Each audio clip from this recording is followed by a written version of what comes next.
Uh,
Mirror, mirror on the wall. How about evil queen? Hmm? Hmm? So what? I'm supposed to just call you Mike? Come on. Well, I'm kind of going for inscrutable, right? It's my new A squared vibe.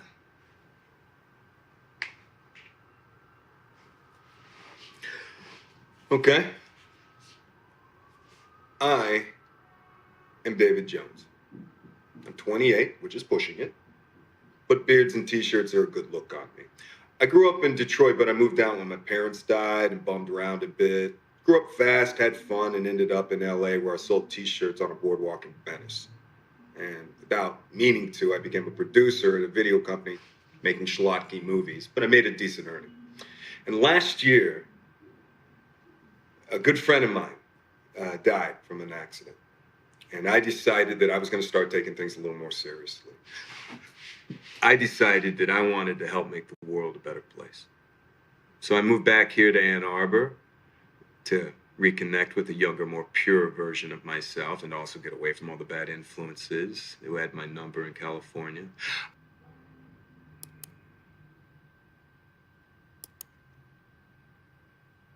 I think to not be directly engaged in fighting for environmental causes today is a kind of moral cowardice. I mean, it's easy to forget that the rest of the world exists when you're in LA, but out here, you can reach out and you can touch it.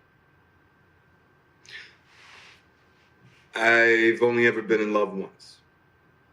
It was with a girl I met when I was 18, but I was too young and naive to handle it properly. And I guess I still carry a torch for her, which makes me an incurable romantic or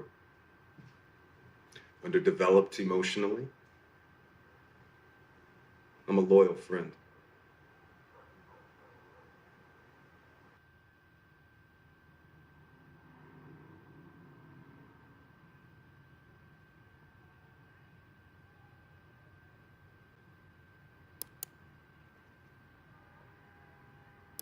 Yeah. Love you.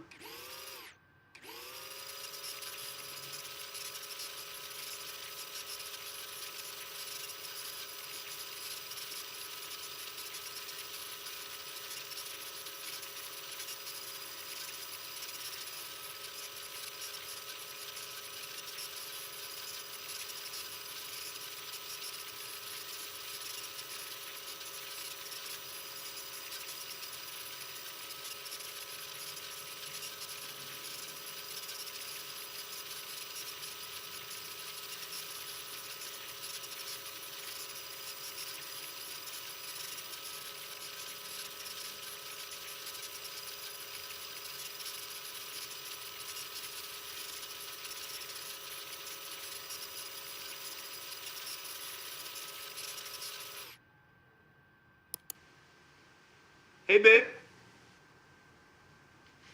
Oh, okay, get in here. Let me give that big hug.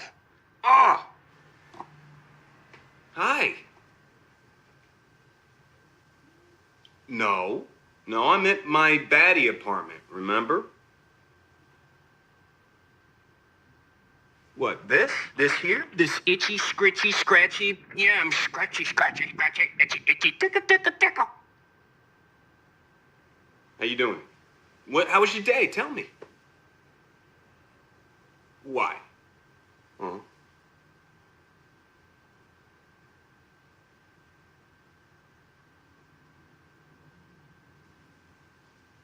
You did?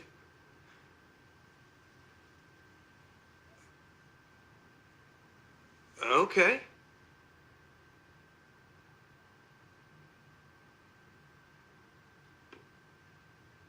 You did?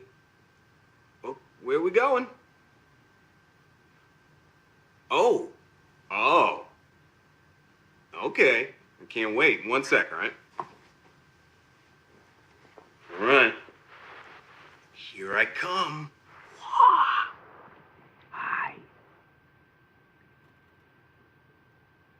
No.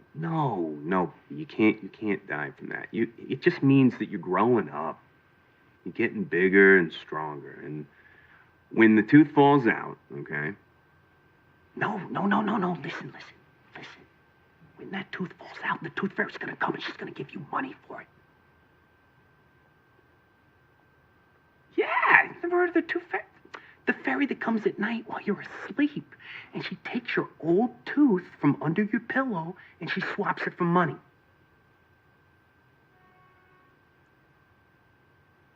Well, okay, look, if you don't, she'll only come if you want her to come. And if you do, then here's what you gotta do, all right? You gotta put your old tooth under your pillow, and then write her the sweetest note, okay?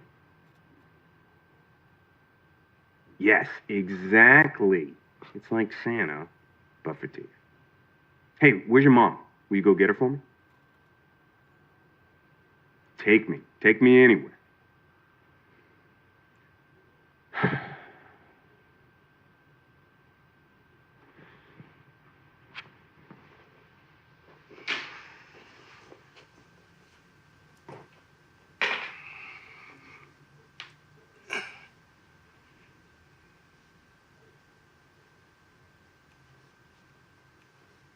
Hey, I miss you. No, I miss you.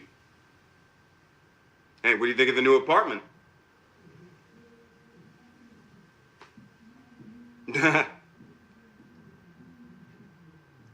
Oh, but I've upgraded to a futon.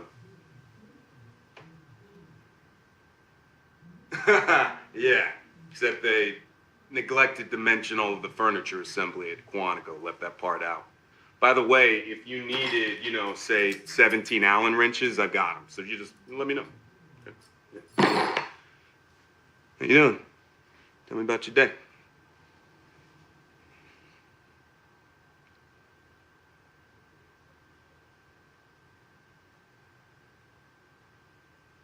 Mm-hmm.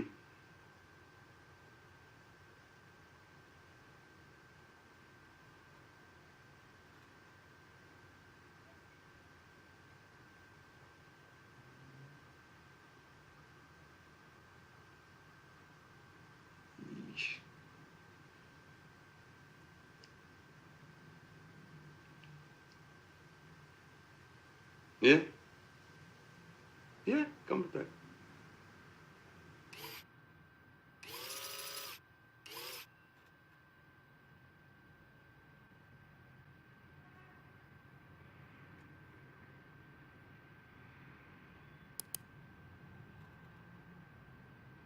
All right. Love you.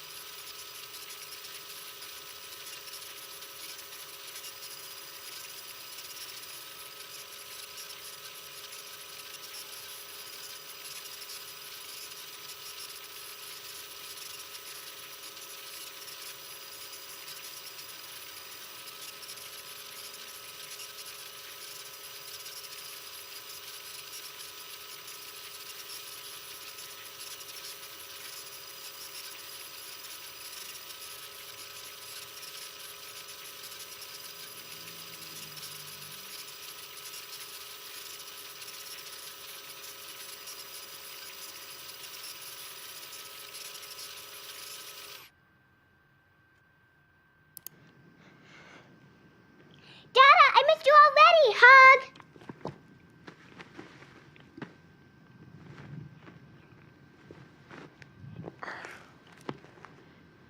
Are you still on the plane?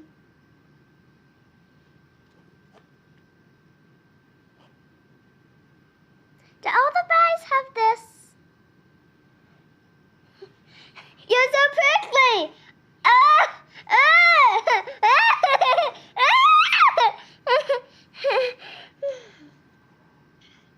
Today was good and bad. Today at camp, I found a crazy bug. Emily said it was gross, but I picked it up. We found treasure and put it in my good pocket. Then when I came home, I hid it under my bed. My tooth hurt though. I had to sit with the camp nurse all day. It hurt so bad it was bleeding. Since it was vacation, we had a movie night. We watched Sleeping Beauty and built a bed on the sofa. Come inside.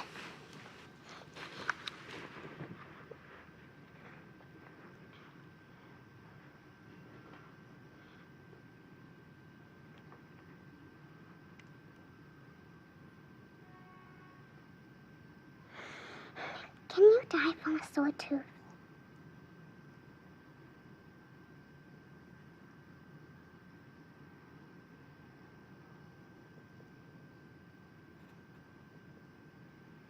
I wanted to gonna fall out.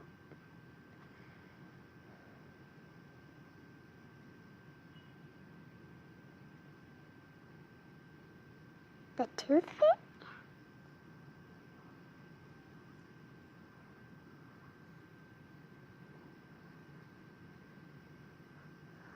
What did she do with the teeth? How did she even get into my room?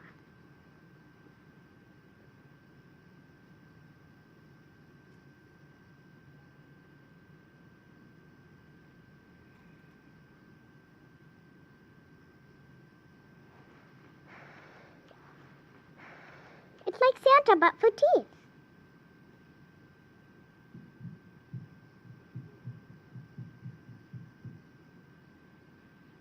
She's in the bathroom. I'll take you.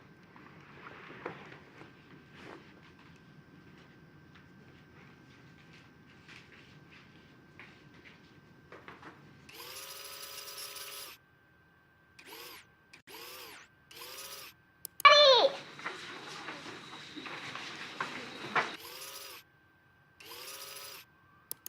Hey.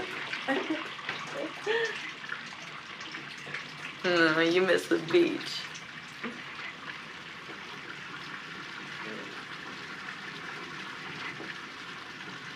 Oh my god. Looks just like your place on Kinsey Street.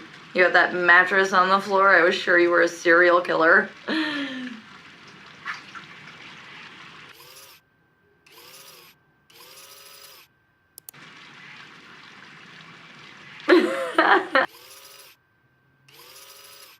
Right.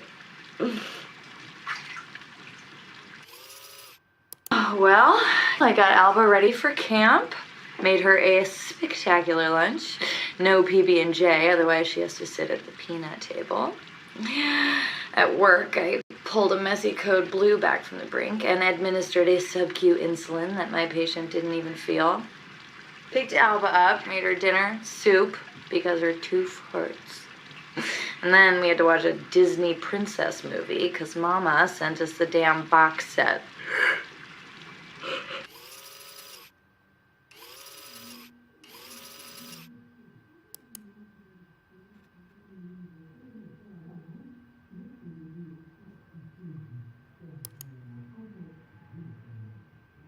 I love complicated men.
It's today's show. For all my fans with the Sleeping Beauty thing. You too, judging by your screen name.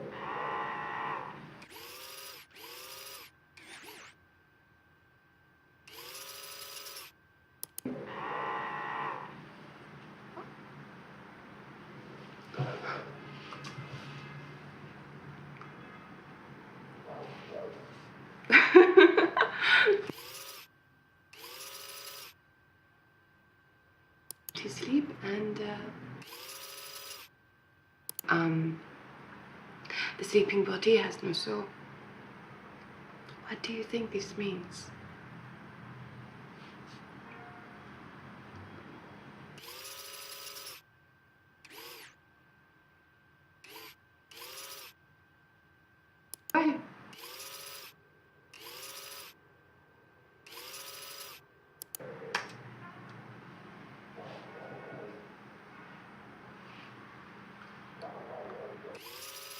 Not that kind of guy at all. I just mean, you're not the kind of guy who has trouble getting a date.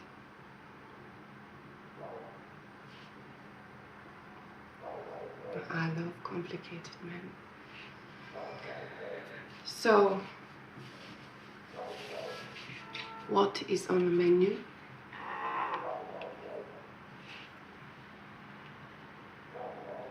A talker. Well, I can look at both. So, what made you pick me?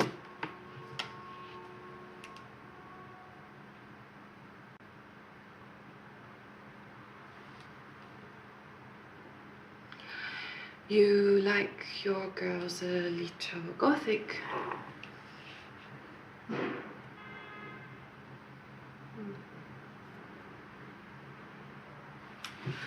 Snow White evokes something a little dark. It is shorthand for asphyxiation or sleep fantasy. You know, I have a kinky side. Don't you?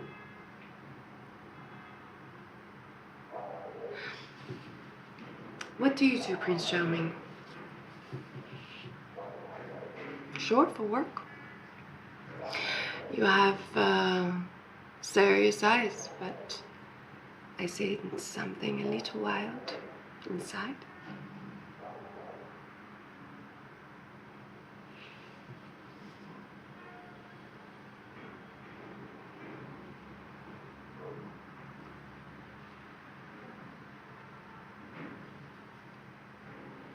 Oh, no one is listening.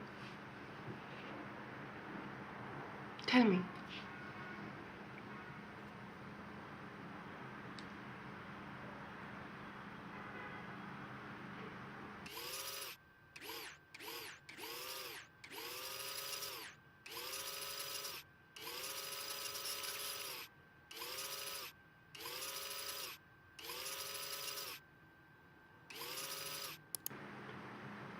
Well, how do I know you're telling the truth?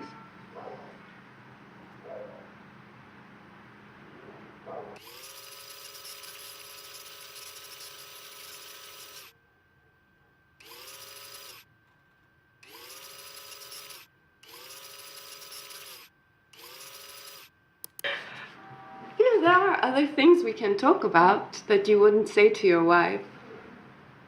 Your session is almost over and we haven't even fooled around yet. You like to fool around?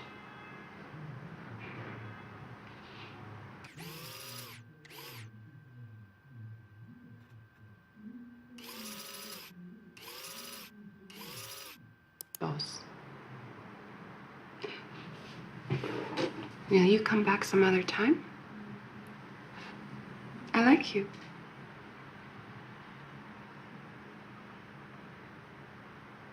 Goodbye, my prince.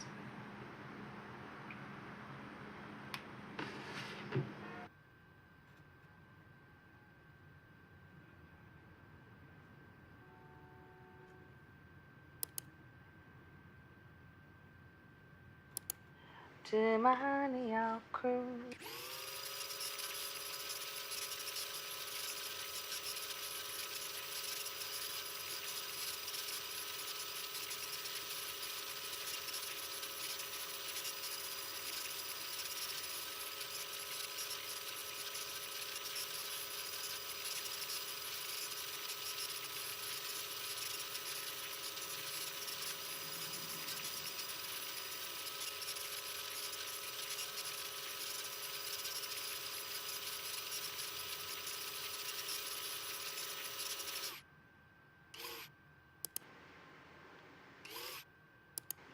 Hey.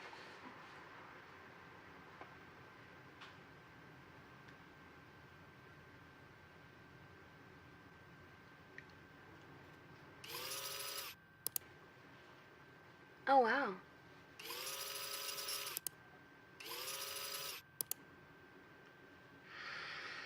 Okay. I believe that you are a music nerd who has great taste, but I still don't.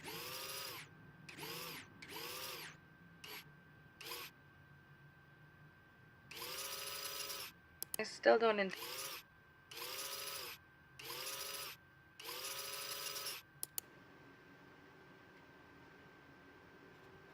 Chinese is my favorite food.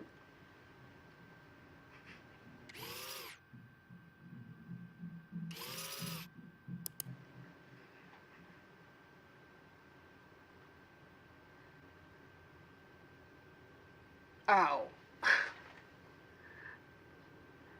And your apartment is great. It's very.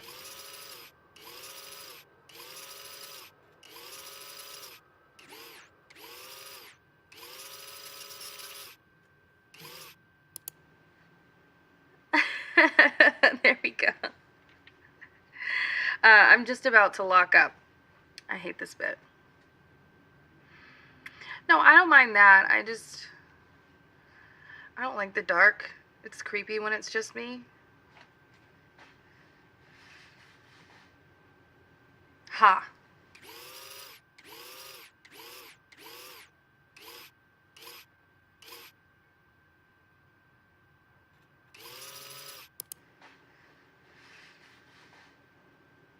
Ha.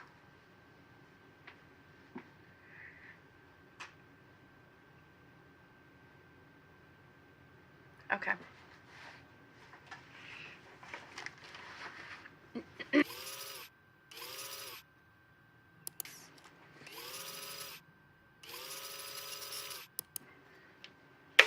Two, three,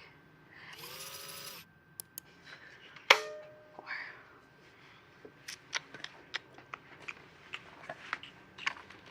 Okay.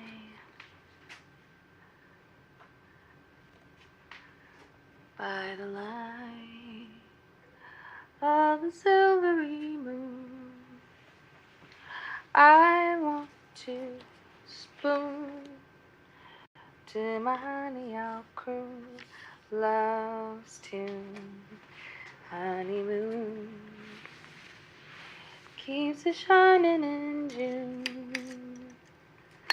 Your silvery beams will bring love's dreams. We'll be cuddling soon by the silvery moon. Funny. I only sing when I'm in the dark or in the bath.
You too, judging by your screen name.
heard what went down in Michigan. You arrested them all, huh? Even Ava?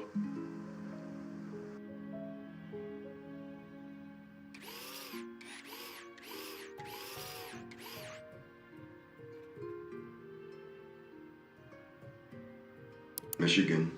You arrested them all, huh? Even Ava?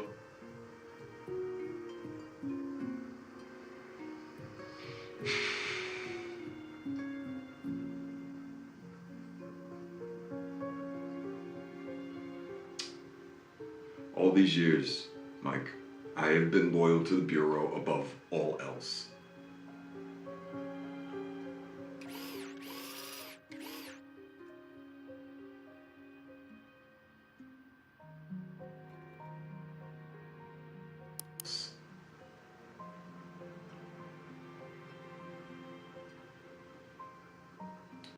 I told you not to arrest them. Yeah, because you used my reports, and then the judge threw it out, and now they know that there's a traitor.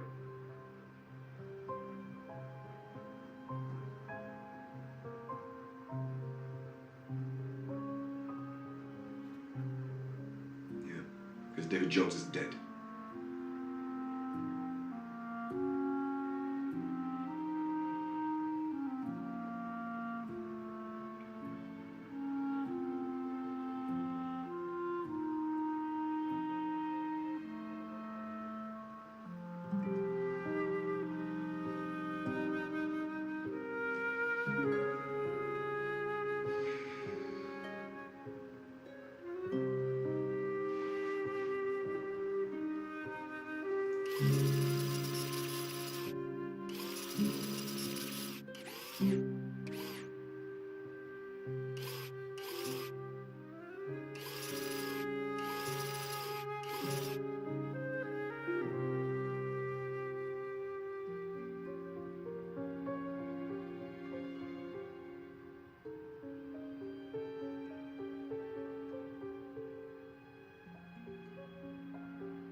And no one's...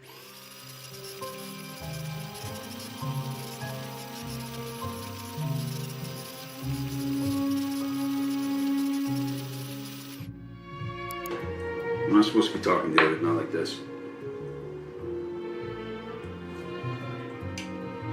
You know, if you want to talk, we can have another conversation on what the hell happened in Cleveland. And you can feed me a line again, and I can explain to you how much it personally hurt me to have to clean this mess up.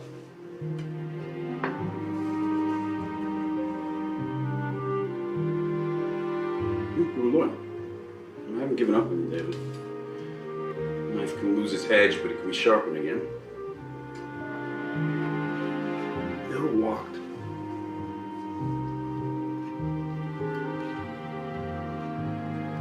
We didn't act blindly. We could have kept him. We chose to let Eric go. They'll all assume he gave up information and walked. He's going to have this stinking collaboration on him. And no one's going to go looking for David Jones.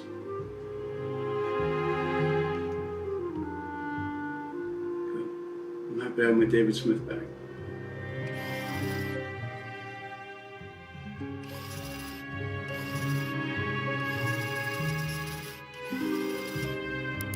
You know how to make a really good knife?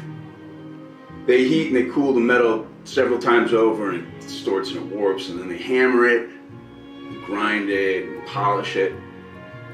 And only at the very end does the perfect knife emerge. The forging process, it actually rearranges the atoms of the steel, makes it stronger. You come out of this stronger, David. There's a myth that handsmith knives are better, but actually these days the machine-made ones are far superior and more reliable.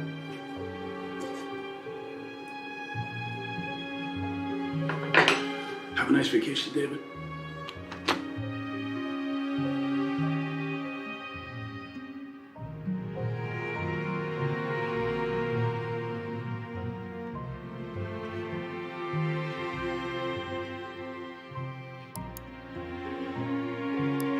paper trail.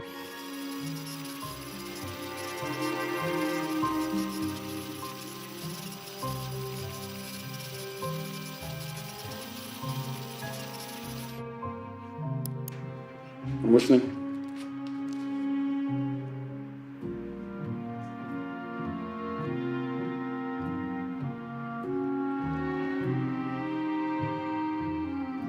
Destroyed. Destroyed.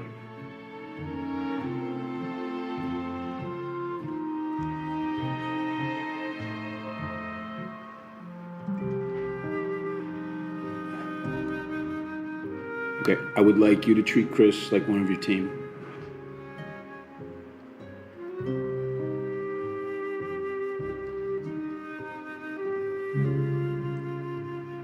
It will be this week. Everything is proceeding exactly as promised. I'm not in the habit of lying. The accountants cleared the funds a week ago. Everything got wired. No one stresses the details more than me. The boat's completely cleaned. The paper trail has David Jones as the owner for the last 3 years.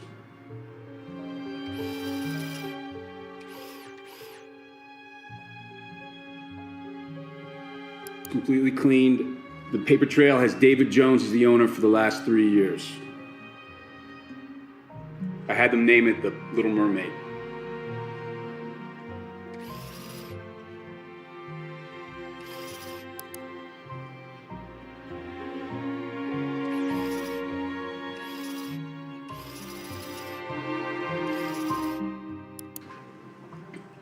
Look, our ability to plan and execute is what we do best. It's what makes us superior.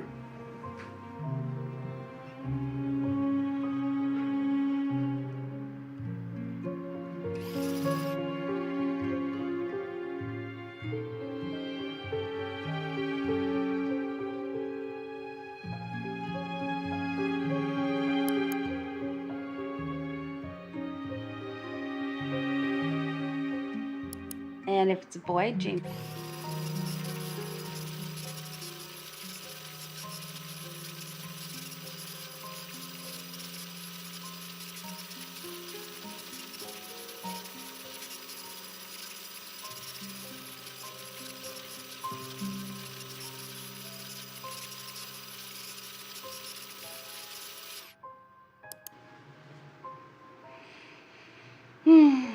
Throwing up, listening to records. The music you hear in the womb is what sets your taste for life, so I'm taking it seriously.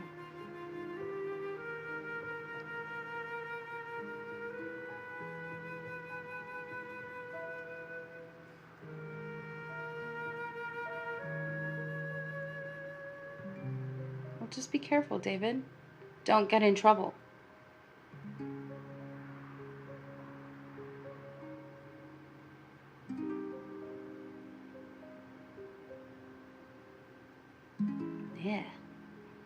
Yeah, I did the math, and I think that sleeping bag was where we conceived. Remember that time at Silver Ridge?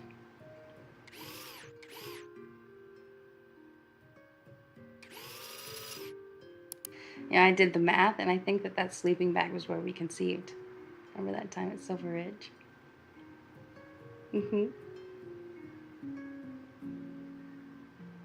A child of the universe, conceived under the stars. Big? Watch your mouth, David! Thank you. You know, I was thinking, I'd like to meet Alba. I feel closer to her carrying her brother or sister.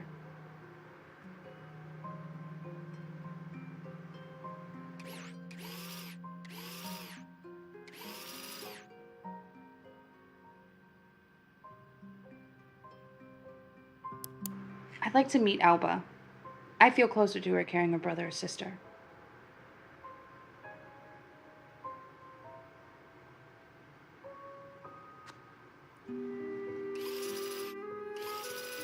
Well, you should tell them. I don't want there to be any bad blood. I want our child to feel connected to the whole family tree, all the branches.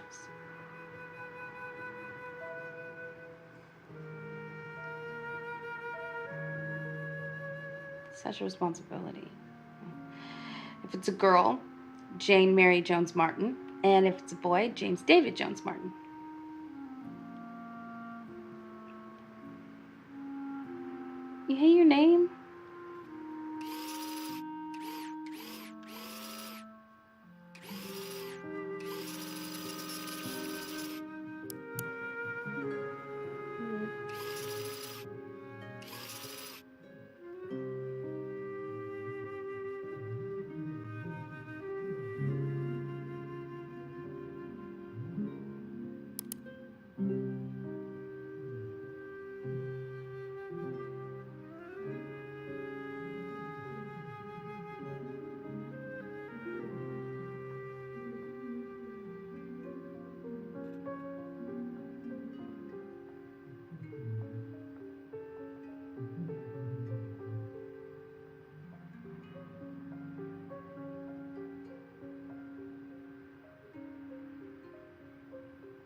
Prince Charming?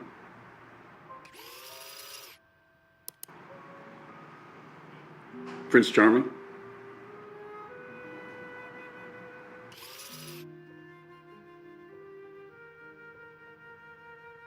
Code name.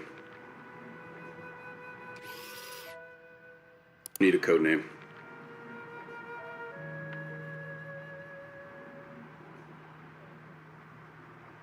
Aren't you supposed to be likable?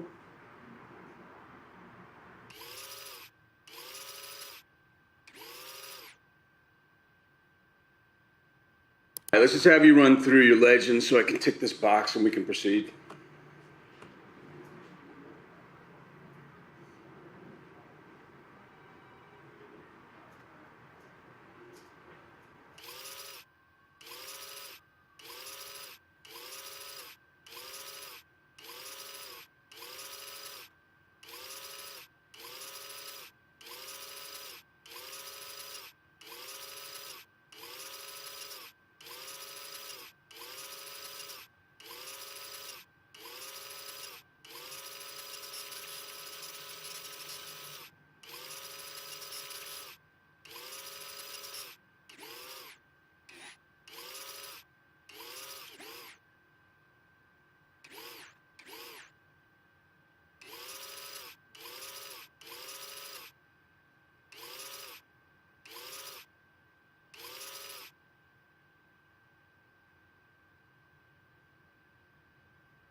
All right, review the files from Cyber. Natives arrest us. They've been accessing pipeline maps.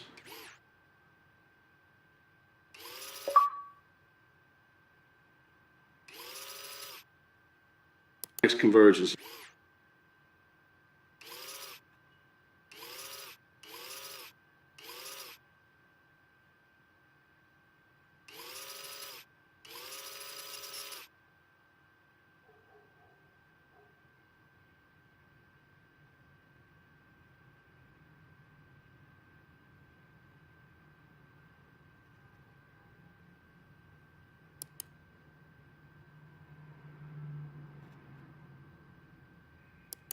Prince Charming, 81. Prince Charming really is a Boy Scout. I'm pleased to meet you, David.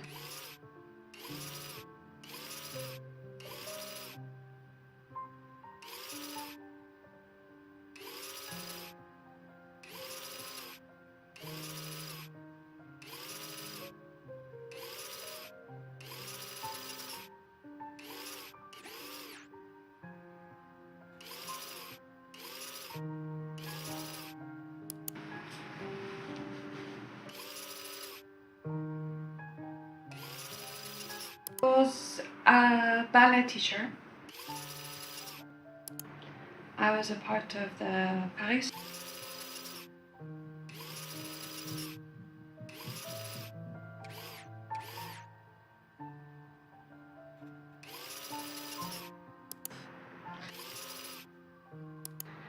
I tried to become a teacher.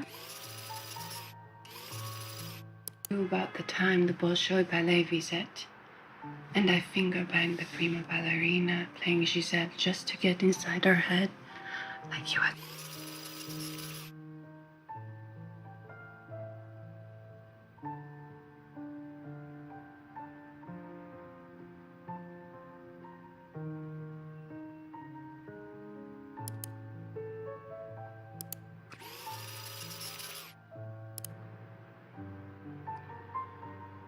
Snow White sang. Prince Charming met the dwarves, Doc, Sleepy, and Dopey, and we're all gonna get a drink when they're back here in A Squared. Oh yeah, they do not like prospering.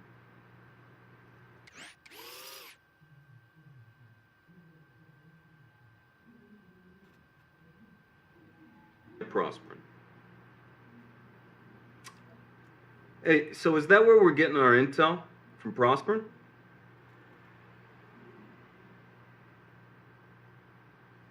Black Kite?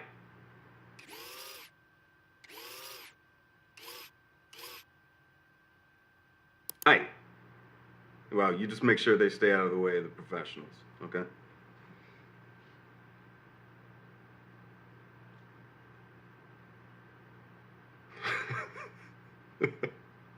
Thorough. That's good.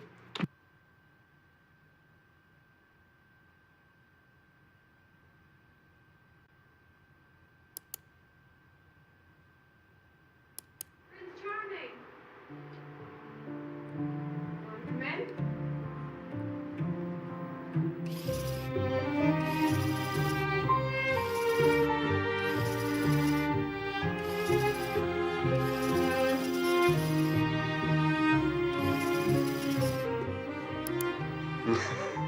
I only see her because of the green.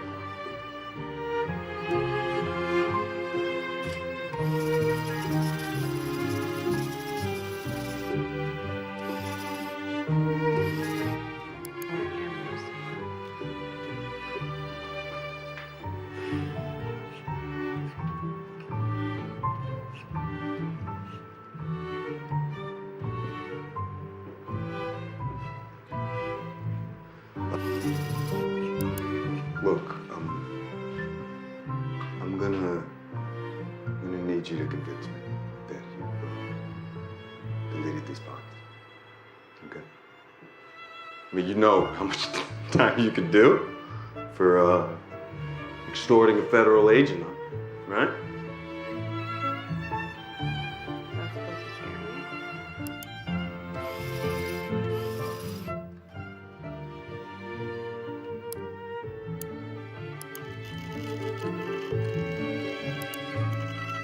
Now, would I like?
Someone did a number on your face?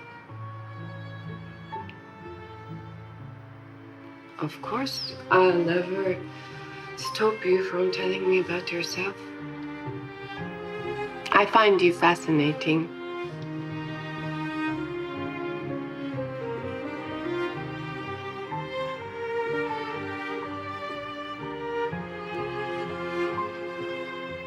sucks for you.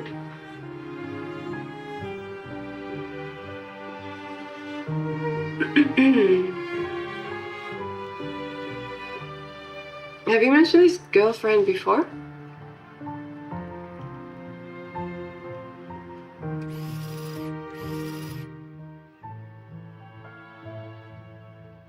Have you mentioned his girlfriend before? I'm doing great. Thank you for asking. The weather is a bit colder, so men are spending more time in front of the computers, and I'm a bit tired. Pretending to calm is hard work.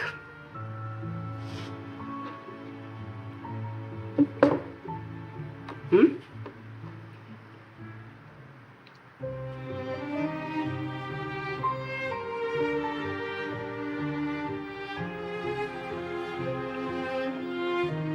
I put nothing out there.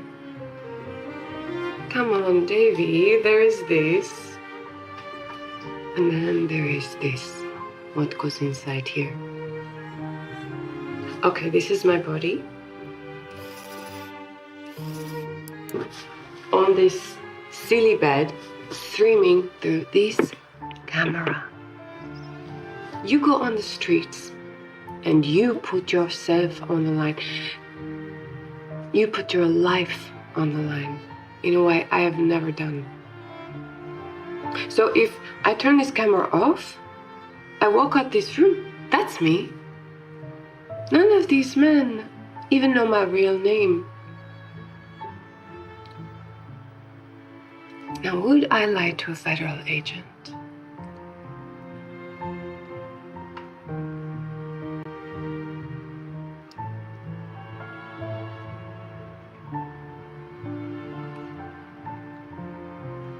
Now you're going to bug me about my real name.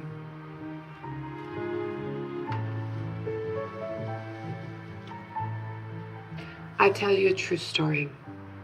I used to work in real estate. I would take a man to look around apartments. I'd go into these places on my own, knowing at any moment they could jump me. I'd take my heels off at the entrance, and I would make sure that it was in a sexy way. And then when we would get to the bedroom, I would sit on the bed with the garters and a short skirt. You know what I was doing? I was selling him a fantasy. No contract, no safety. I felt I gave more of myself selling apartments to men than I do here.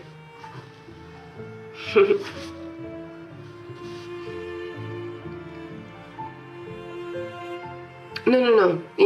Here, in New York. Before I started camping, there was a girl who put me on it. It was a model we used for bedroom video shoots. She told me how much she earned doing cam work, and I was intrigued. She was a brunette and tall, like your police station pen patrol. You would have liked her.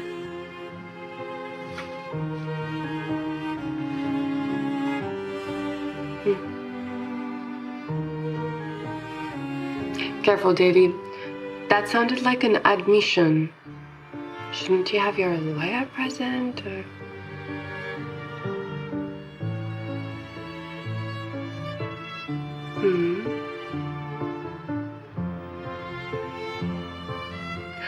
I promise. I tell you.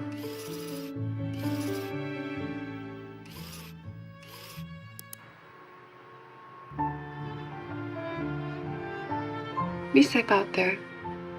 You are one of the good guys.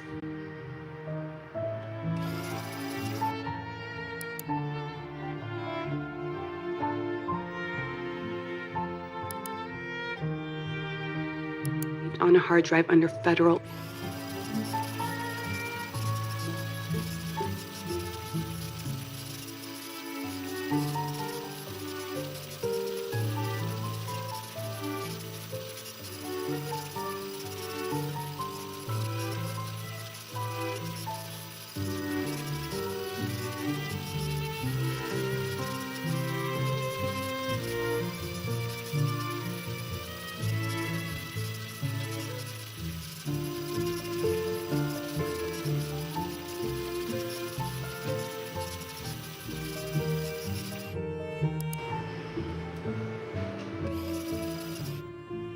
yoga program, and I'm feeling so much more flexible. Want to help me work out? Hit me up on the private show, and let's get loosened up together.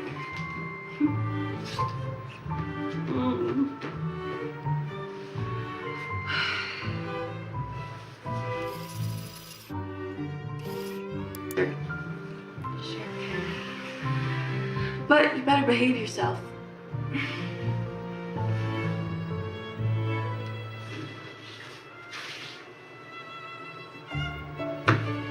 And you.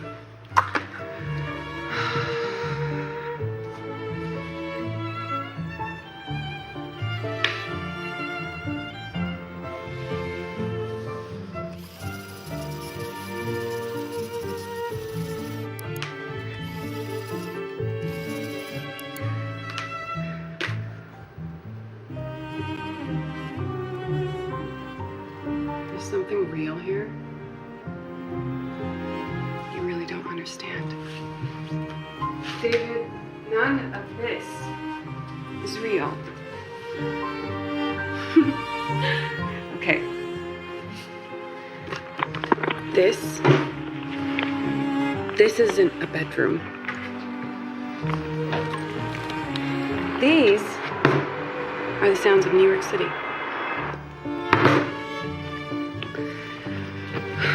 Welcome to Cleveland, David. The suburbs. I'm from Ohio. I've always lived in Ohio. I used to work in real estate. I own 2 apartments, both underwater, and the mortgages kill me. My husband is a loading dock supervisor, and he doesn't mind what I do as long as I tell him how pathetic and lonely and strange my clients are. I only do this so I don't have to go to school and become a medical transcriptionist. So every day I log on here and hang out with you assholes when I could be doing anything else. And I massage your egos and let you jerk off. And sometimes I shake you down because, well, you know what? Fuck you. Melissa isn't my real name, but I know yours is David. When a man shares cam, I always record it as a safety precaution, and sometimes a big earner if they deserve blackmail. Bank managers really don't want their wives to see their perverted emails. I have all your sessions saved on a hard drive under federal agent David. You ever cam with me again, I will send them to your bosses. I will sell them to whatever newspaper pays the most. I think we're done here.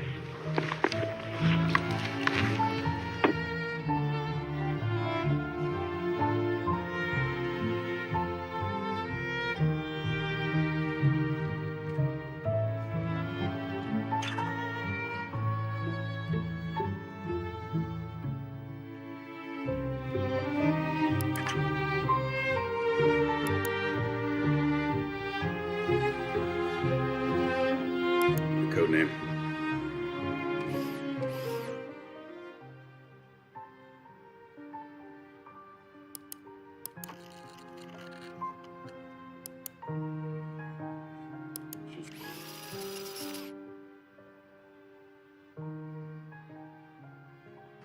I've read Karen's report 3 times now. Unless I missed it, nowhere in the report is there an operational justification for the assault on the individual codenamed Sleepy.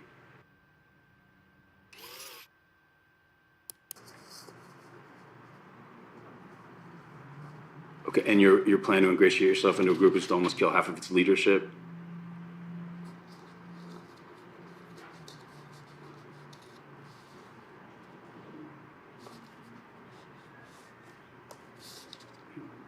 I'm having a hard time believing you're FBI now.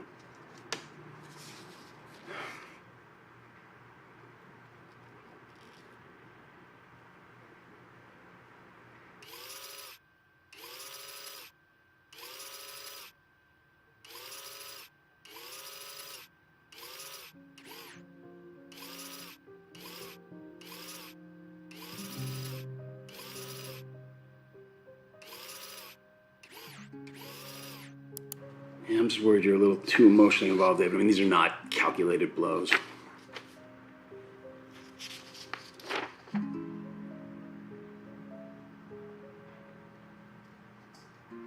tell me.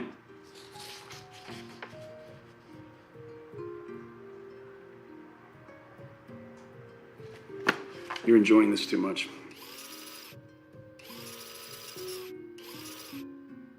Are messy. This operation has too many moving parts.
There will be a prayer ritual for the pipeline protesters tonight.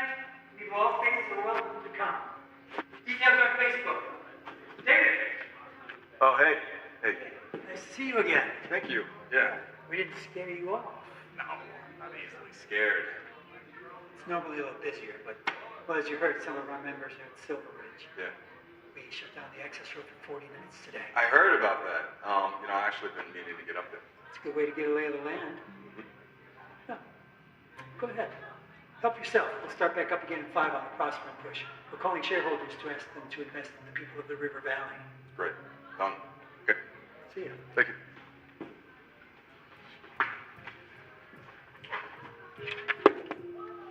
Hey. Hey. Hey. I've been out for Chinese food every single day this week, and no luck. Oh, yeah, I thought you would have come by the store to check up on your order. Oh, really? Yeah, it's gonna take a little while. I had to order it from England just to get the perfect copy. Wow, extra authentic. Would you give me some coffee? Yeah. Did you know Pop, you recorded that month? Mm-hmm. And then your namesake mixed it here in LA, so that's been across the pond twice now? You are an expert. You want some milk? No thanks. Actually, I looked it up when I ordered it for you. Oh, I see. You didn't want me to out trivia. No. Well, why didn't you just order it off the internet? That's more fashion. You gotta support your local record store. They turn into Starbucks. Wait, who do you think supplies the coffee here? It's a community gesture. Wait. If I were to, just dunk, would that mean I sold out? You like to dunk your cookies?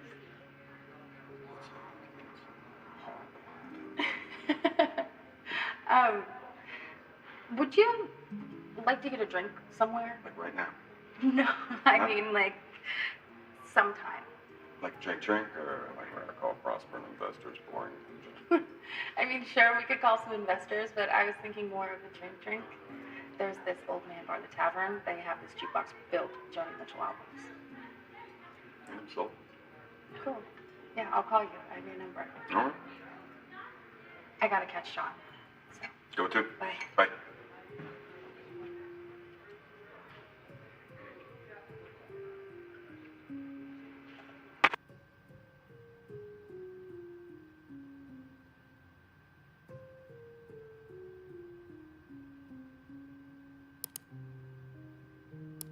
Start.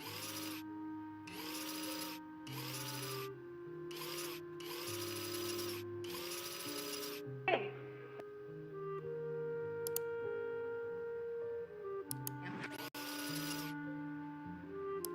Hi, everybody. This is Ava and David. We're here at the Silver Ridge Camp protesting Prosper and Sovereign Pipeline. On Thanksgiving, families across America come together to celebrate and to give thanks for food and family. But this holiday also erases the genocide in our history, the theft of the land and its resources that was the foundation of America. This theft continues today. The government acts in favor of corporations and allows them to brutalize the land, water, and people. All for what? To sell more fossil fuels? For corporate profits. This pipeline will pollute the water and bring illness and death. So we encourage all of you to protest peacefully to block further pipeline development and to protect the land for future generations. Water is life. Say no to the sovereign pipeline. Whoa, whoa.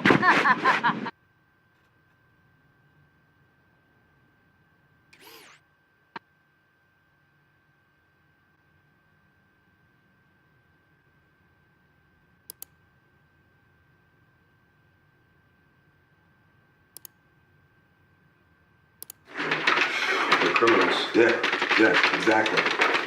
I think Ava's great and all, but she's just like those kids back at the camp.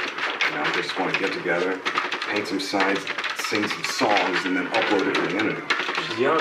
Yeah, but she isn't stupid.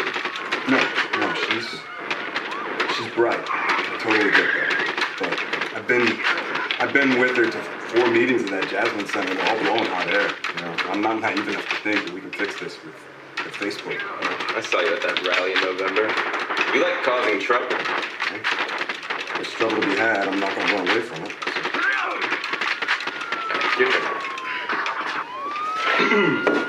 I used to hang around Venice. Where'd you say you were? At a hospital off Pacific. That was before I got a job. Yeah. Not Samsung. No. This place made Samsung look like a Four Seasons. This guy Harry ran it. His old pills out the back. And then he disappeared, and after a while the cops shut it down. So I moved in with these friends of mine who I met at the boardwalk. They had this movie thing going, so I got involved. It became kind of a big deal. It's fun. We made these stupid beach horror films. No way. Horror movies are my thing. Could you get me a background one? Nah, it's behind me now. Besides, nobody watches horror anymore. Real life's too crazy.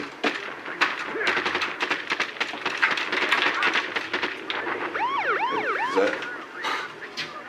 Oh, that's. I just got the high score. Where'd you learn to shoot like that? Boy Scouts. Really? No. No, the firearms guy on the sets, on the movie sets, he would take us out to the desert, let us shoot his guns. So. Right now, why don't we go over there? Have some people. Yeah, go. Good way.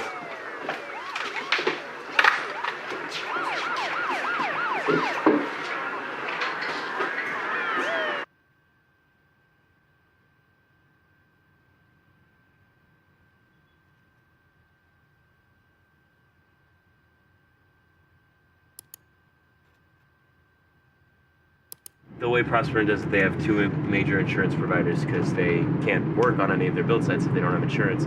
But you can look that all up on their private page, download the numbers on who to follow up with. It's going to be another right here. Yeah, it's about people. Find out who the top decision makers are in each office, get on their social. Keep on them until they have to act. Yeah, but how far do we go? You know? Did you guys hear about the Diablo folk? What they did? They bought a subscription to a firearms magazine for one of the shareholders, but it was under his kid's name.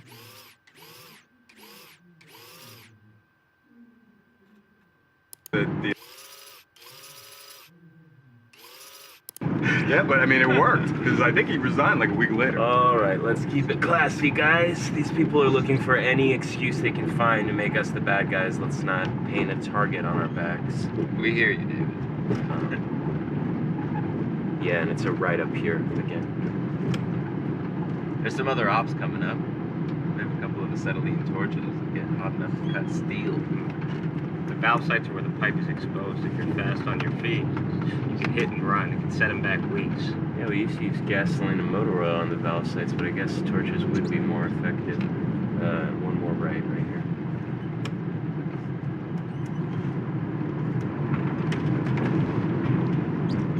Yeah, and then I think it's just up here on the right. You can just pull over wherever. Anywhere here? Yeah, anywhere you can find a spot. And they know we're coming? Yeah. All right, everybody out.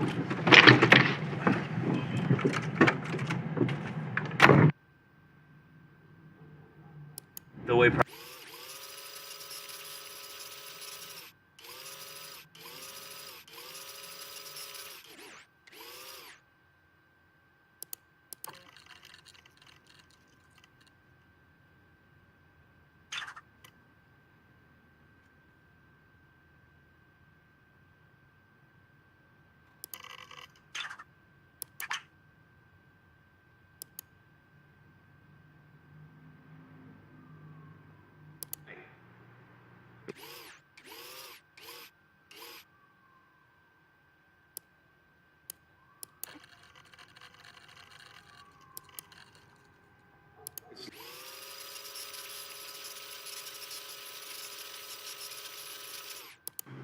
How was camp?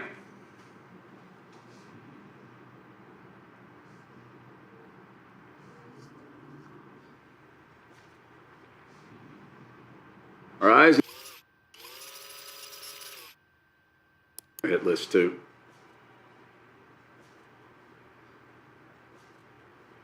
We got deep pockets and they got a lot of manpower through Black Kite.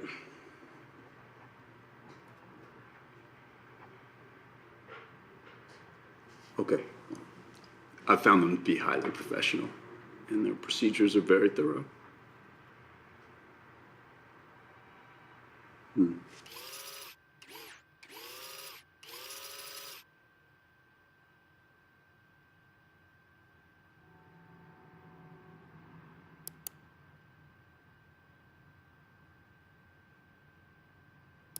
Works for Black Kite Lodge.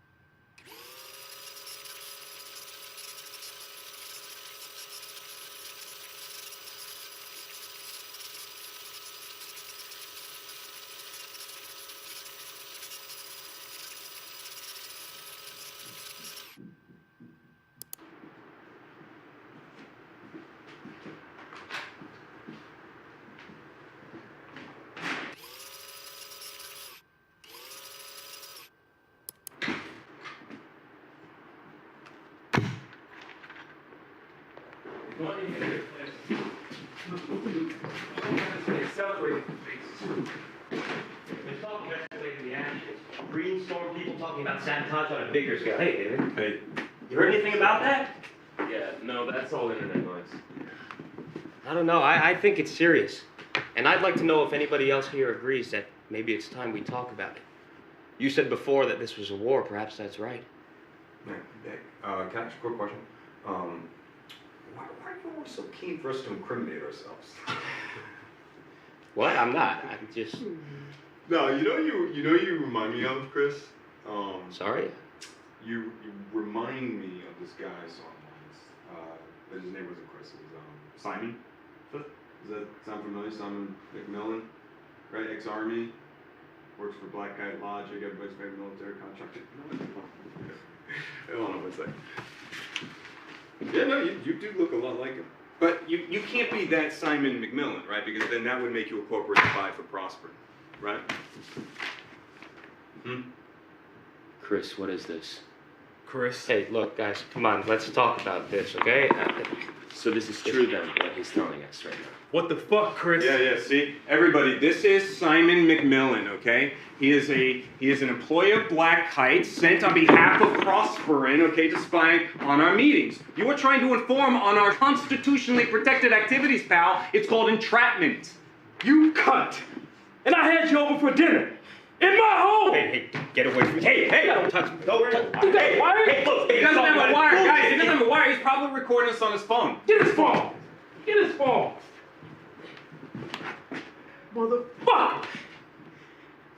Hey, look, I can explain. All right? I'm no traitor. Who are you? Get out. Just get out.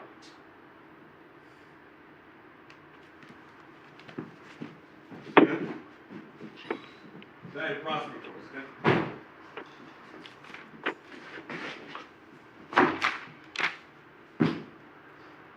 Can you turn that off, please?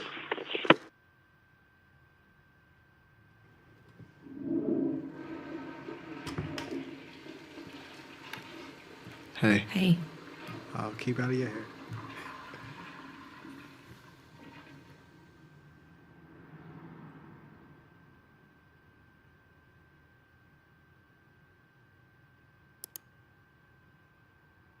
Black Kite changed the plan. They decided to go deeper on Greenstorm. Yeah, they agreed to share their intel. It's a good plan. We're all adults. This is a strategic decision we made together. You don't. We're putting together the paperwork right now to round up the group and get you some scalps. Exit plan. You need to get your head back in the game.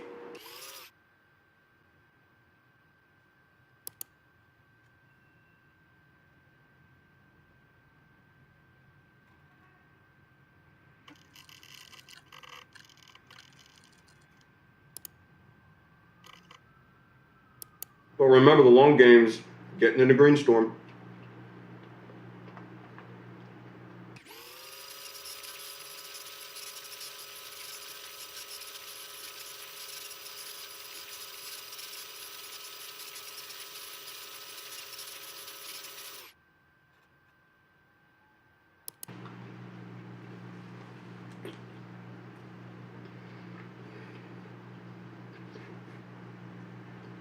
Yeah, well, Garen doesn't always know when a plane changes on the ground, let's be honest.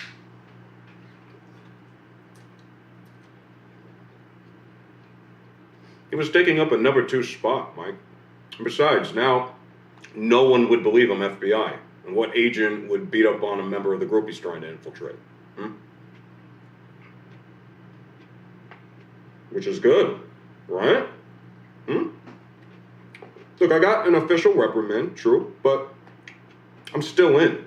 Because they feel horrible about looking the other way about Ava and Peter. I was the only one who had the balls to deal with their dirty little secret.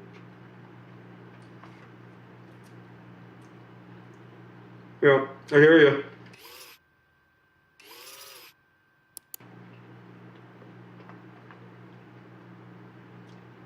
Oh, come on, you've never been close to flipping anyone near Greenstorm.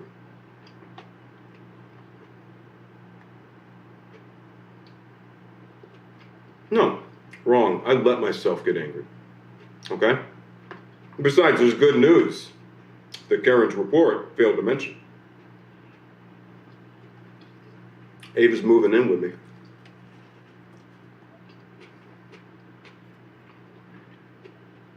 Well, yeah, because we get to split the housework. It's got to look like a real relationship, right?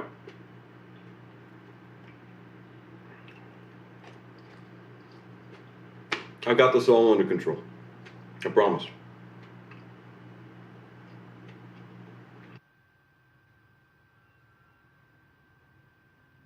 But remember the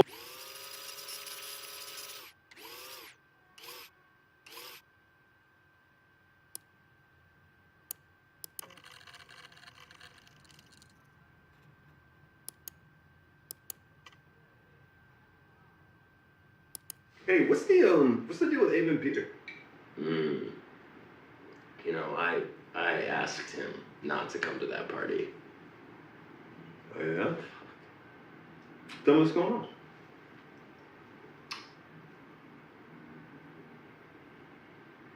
Tell me.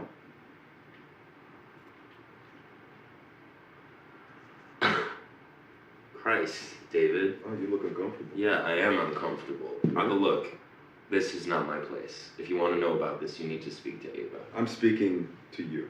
Tell me. I should have done better. Okay. What happened? Peter was our missing stair, and everybody else knew, but I was slow to catch on. He liked to give girls drugs. He'd make videos sometimes. He said it was consensual. But sometimes the girls would wake up and they didn't know what had happened. Fuck, Eric.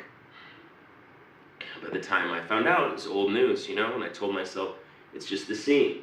There's lots of drugs and sex going on, and, you know, Ava was attracted to Peter. Peter knew who all the bands were. Ava wanted to make a name for herself. She was very impressed by him, okay? So How old was Ava? she said she was 18, but she wasn't. So Ava accused Peter, and everybody took sides, and I told myself that I needed to be impartial, and I let her down. Yeah, you didn't protect her? What was I supposed to do, David? Call the police? Yeah. Yeah. They're already looking for any excuse to take us down. I couldn't do that. I didn't even have any facts. I told myself It was a private matter between two people. Mm-hmm. It was a one-off, and I just didn't want to see a pattern there.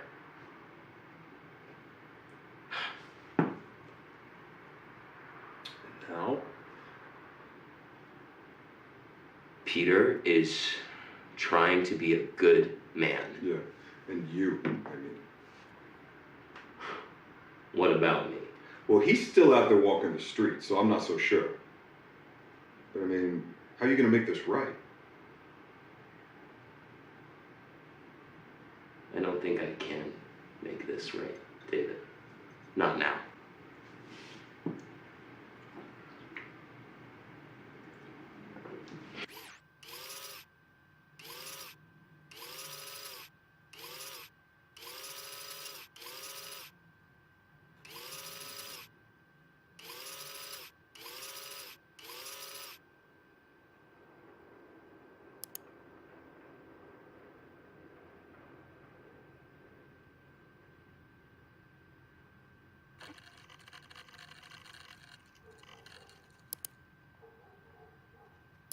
There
This is your way of making sure we don't do anything sexy.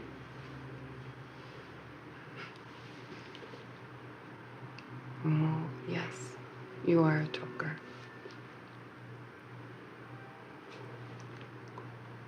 You know, for a few extra dollars, we can talk on the phone. It's much more intimate.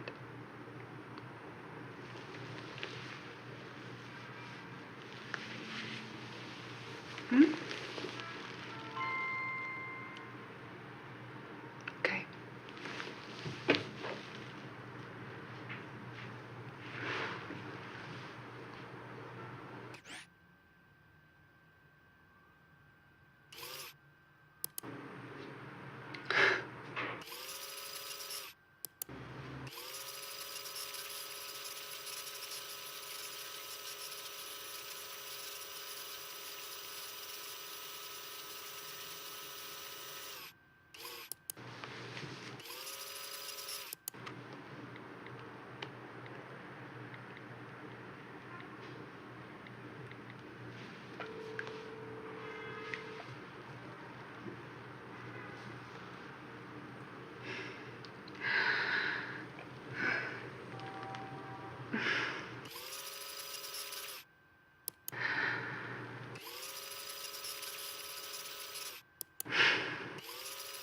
Of your neck, stand up.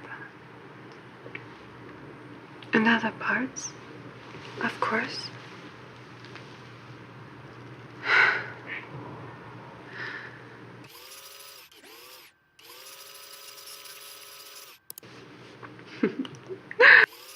Only with my favorites. Now that we have this more intimate connection, we should make use of it.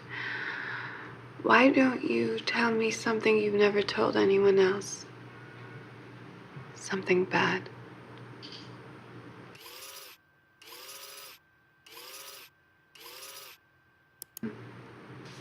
Come on. Shock me.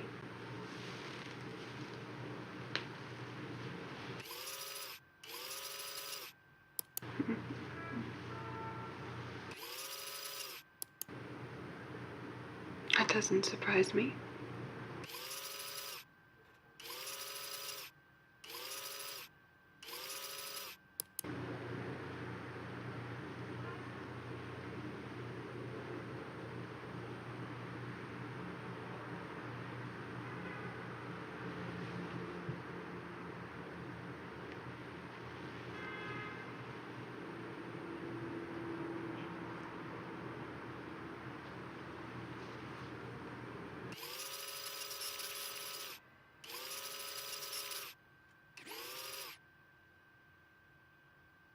Right or wrong, you are the guy holding the gun.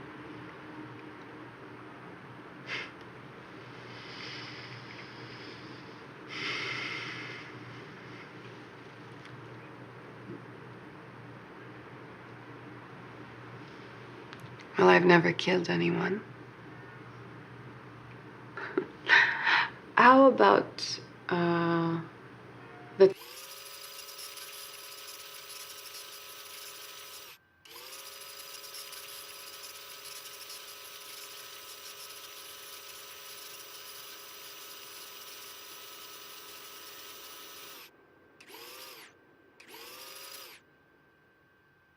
trying to blackmail him? Max suggested.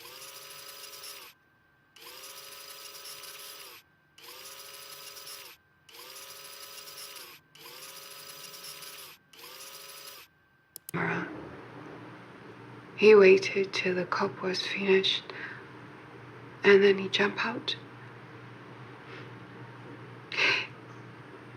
He threatened to show the video to my father, and the cop stopped making trouble. And as a thank you, he let me keep the necktie.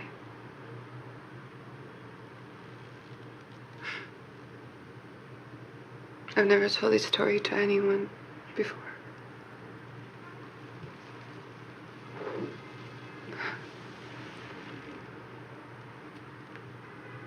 You better drink. You look thirsty.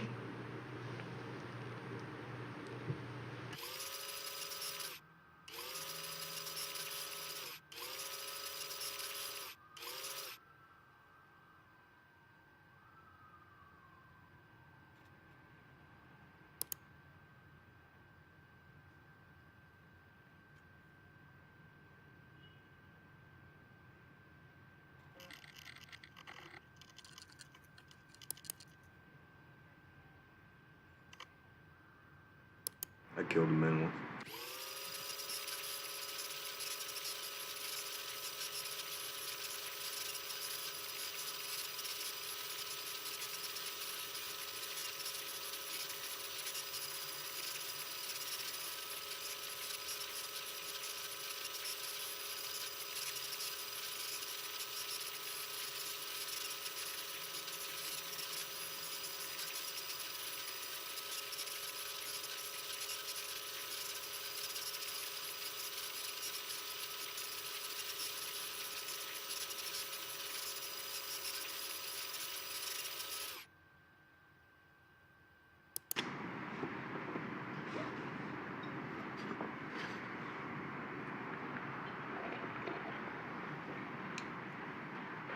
Hi. At a diner, in my favorite booth.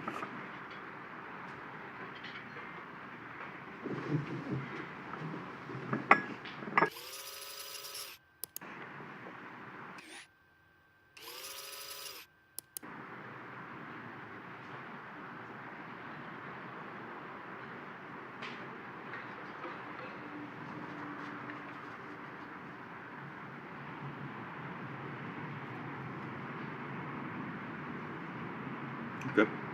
Good game.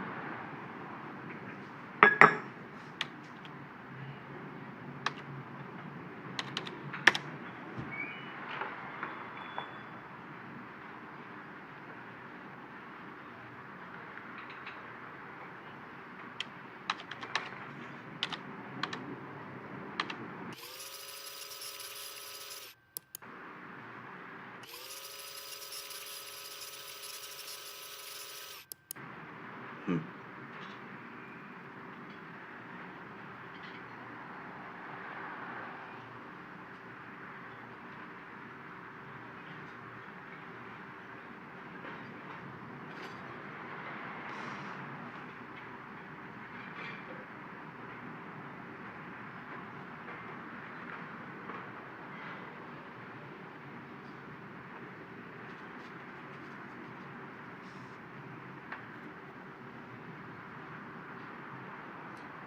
You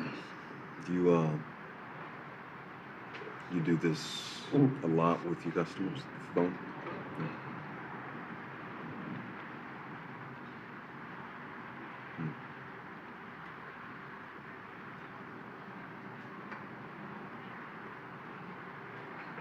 Okay.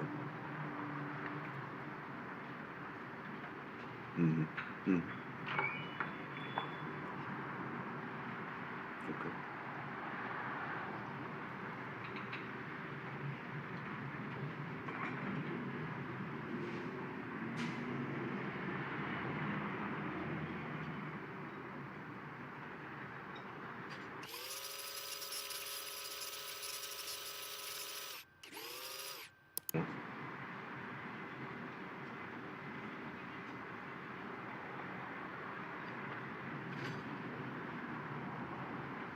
But this wasn't part of the job. Agents, you draw your weapon, you have to shoot to kill. It's just special like that. Most agents go their whole career without ever having to, but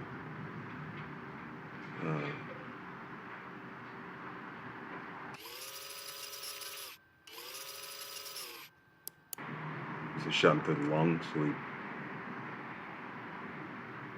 drowned in his own blood. I watched him. I let him die.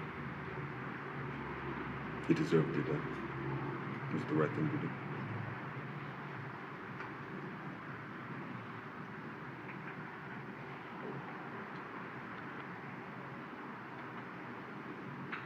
Okay? Your turn. All right? I want you to tell me something you never told anyone before. Okay?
Charming. Want to come in?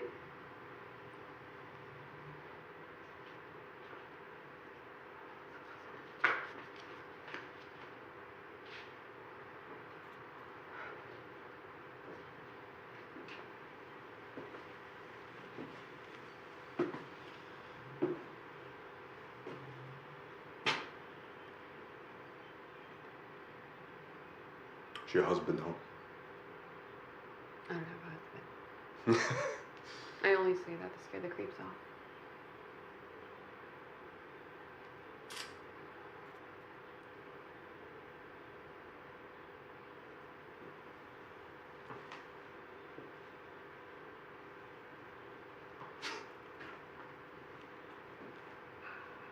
The camera's off.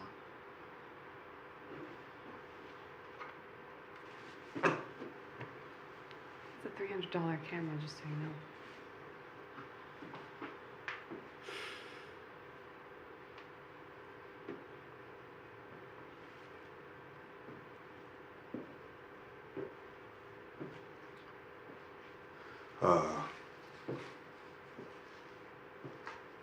Look, I'm gonna need you to convince me that you've deleted these bonds.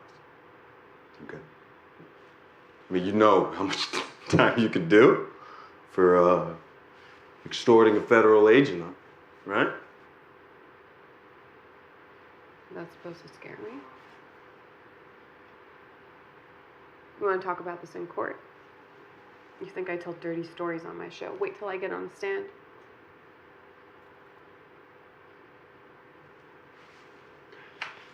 I need you to delete the files, Max. Okay? It's Maxine Williams, right? Mm-hmm. Yeah. Your parents know what you do, Maxine Williams? Now who's trying to blackmail who?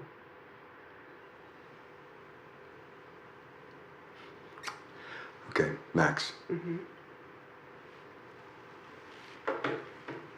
You're gonna delete these files.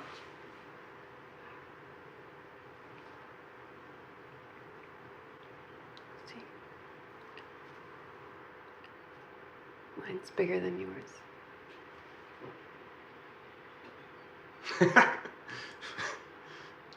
Ohio's a stand your ground state. Always wanted to do this. Where are you gonna Fuck! You bitch, you shot me! Crazy? I sent those videos yesterday. It'll take about a week before they can verify who you are, what you said. Start working on your story now. I'm bleeding here, okay? Don't worry. I rang the cops before I let you in. They'll be here soon and they could take you to the ER. I told you I hate law enforcement guys. I can't believe I invited a bunch of them over. I better put some proper clothes on. Bailey, are you okay? In here? No one move! Officers, I'm so glad that you're here. He broke into my house and tried to attack me. Sir, don't move. Sir! I am reaching for a badge. I'm a federal agent, okay? Okay? Do you see that?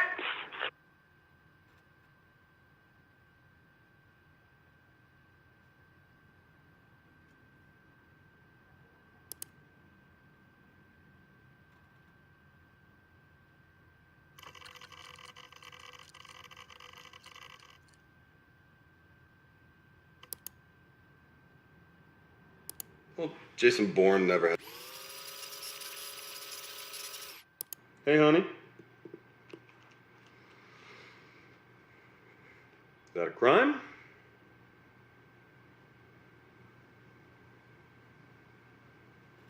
Well, Jason Bourne never had to file reports. And believe me, if this job ever gets exciting, then something's gone terribly wrong.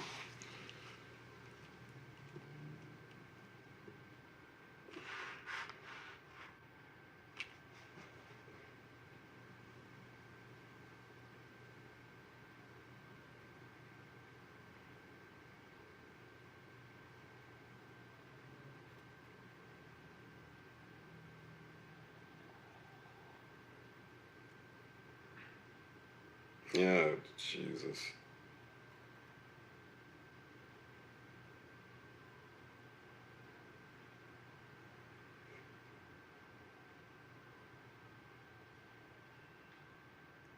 All anesthesiologists are attractive and charming.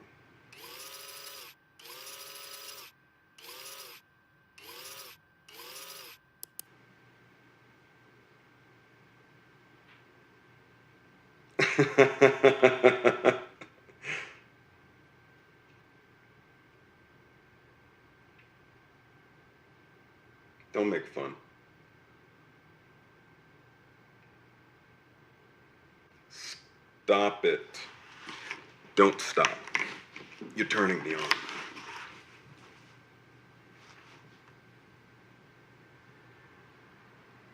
No way. Not unless you give me something in return. Yeah, because those college-down tramps, they are shameless, let me tell you.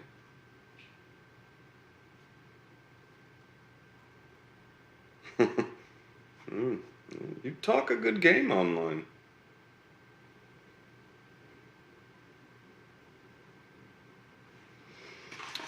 I gotta go. What about it?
Dada, I'm in my Halloween costume.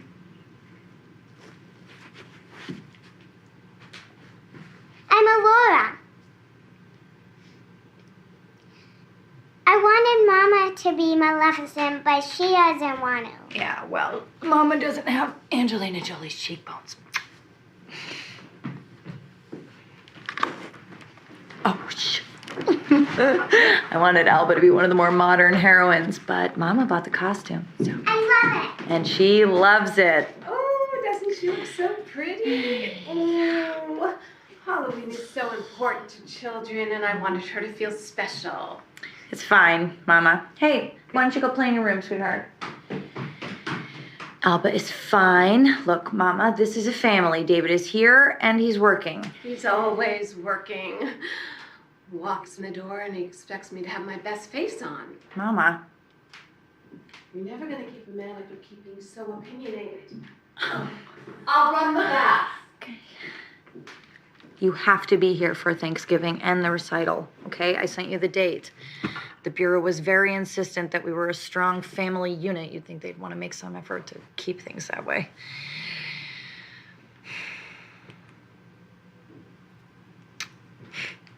We should frame that report with our diplomas. We're both great at taking tests. I gotta go.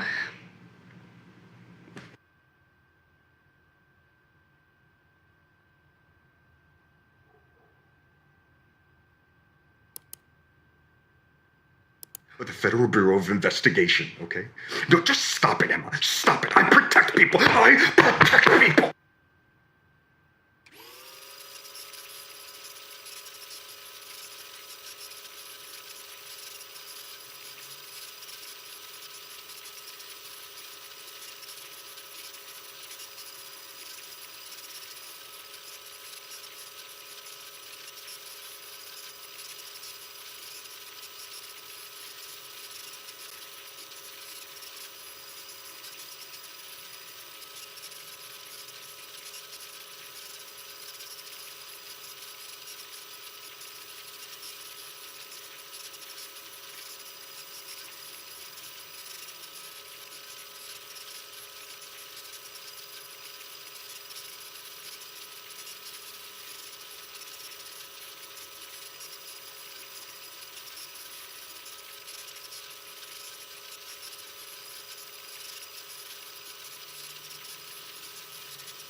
Hey, babe.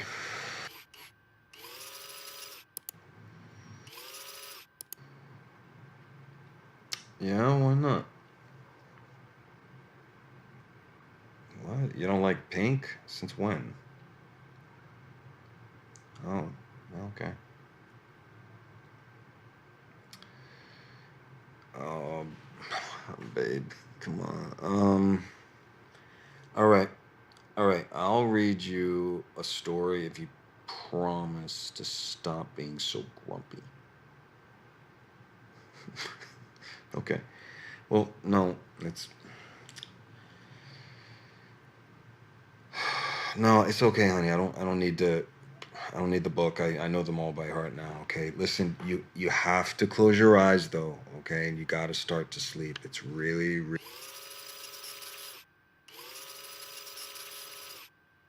two young girls who lived on the edge of the woods with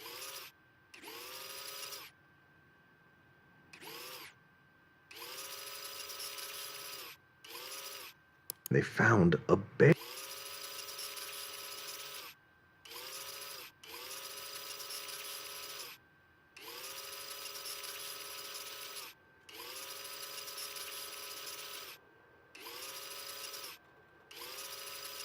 Help me. And the girls, they tried to help him and they tugged at his beard, but they couldn't pull him free, try as they might. And as a last resort, though, they took out the knives they had and they cut the old man's white beard off, setting him free. But the ungrateful man is so furious at him because they cut his beard off and he yells at him and he runs off into the woods. Mean old man. And then, a week later, they're in the forest again. This time they're collecting water. And as they're filling their pail at the river, they hear again the old man scream. He's stuck on a rock in the middle of the river. And he's surrounded by rapids, you know, he's just trapped in the river. And he yells at him, help me, help me. And so they think quick and they make a rope from their sashes out of their dresses and then they throw it to the man. And when he grabs it, they pull him to the shore to safety. But the old man yells at him again because he's furious they got his clothes wet and he screams at him and runs off into the woods. And then another week passes and the girls are in the woods collecting firewood this time, and all of a sudden they're surprised because that old man jumps out of the bush again and he's screaming, help, help. He says, this bear, he's trying to kill me. This bear's trying to kill me. And out of the woods steps a bear, a big, huge bear. And he towers over the old man. And the old man, he points at the two girls and he says, kill them instead, he pleads. But the bear ignores the old man, and with one swipe of the bear's big paw, he kills him. And the very second the old man dies, the bear is transformed into a handsome prince.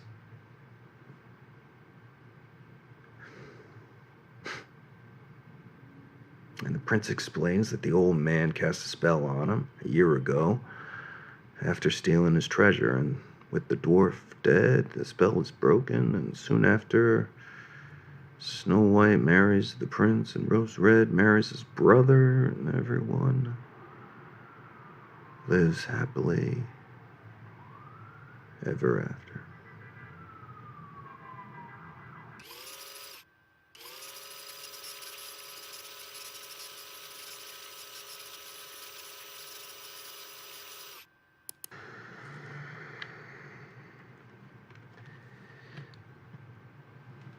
I was watching her sleep.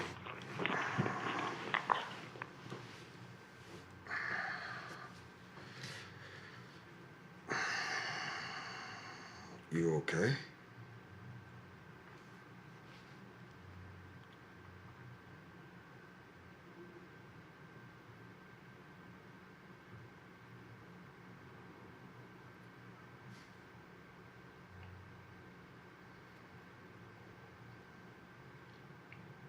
Yeah, Steven. Yeah.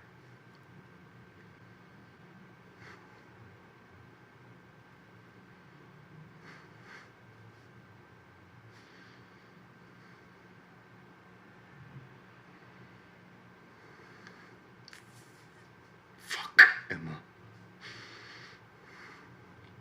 Yeah, well, I haven't been sleeping with anybody.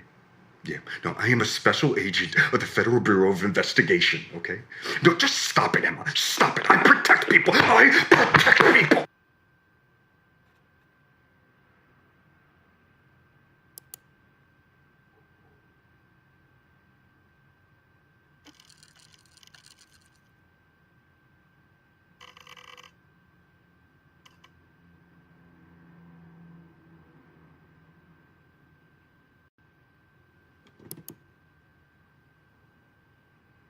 Now you've listened to my story.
And I thought,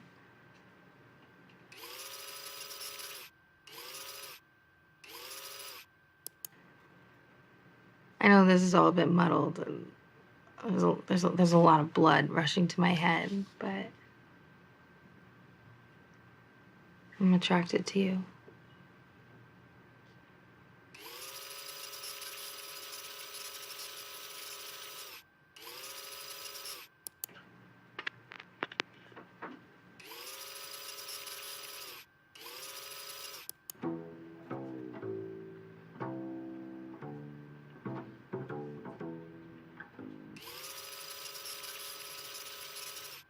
Your arms around me, I get a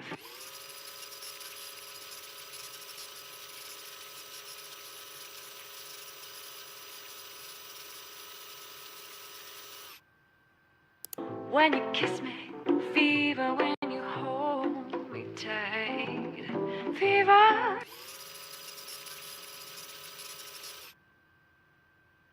Fever isn't such a new thing. Fever started long ago.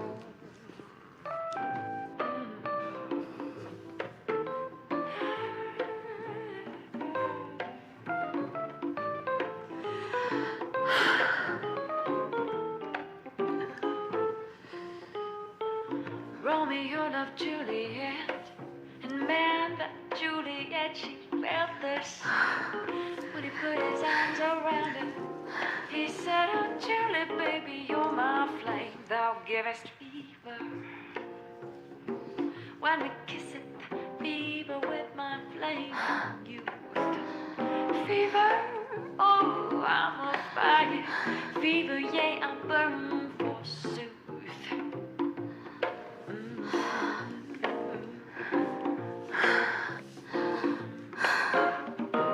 Captain Smith and Pocahontas, well, you know they had a very, very mad affair. When her daddy tried to kill him, she said, "Oh, daddy, no, don't you dare. He gives me fever with his kisses, fever when he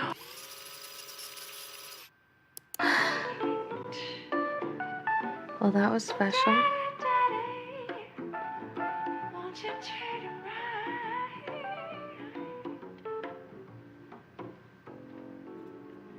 Now you've listened to my story.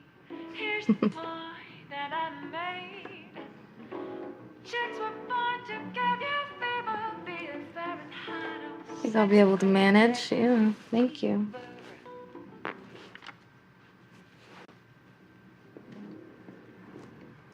No, stay and be with me. It's nice to have you here. Watch me sleep.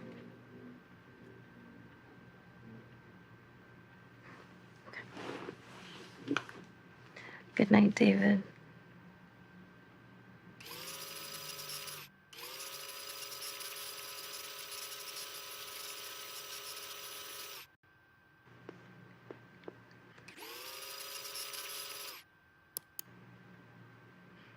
It's still there?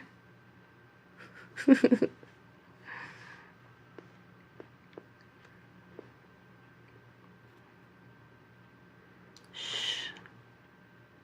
It's just nice to know that someone's there.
Hi there.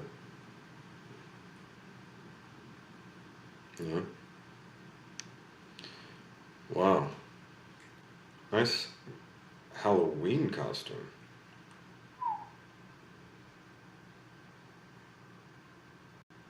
Oh, wait, I thought the vampires were a women's fantasy.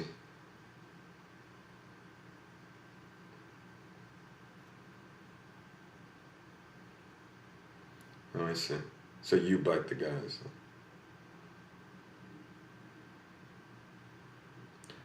Oh, wow, that's dark.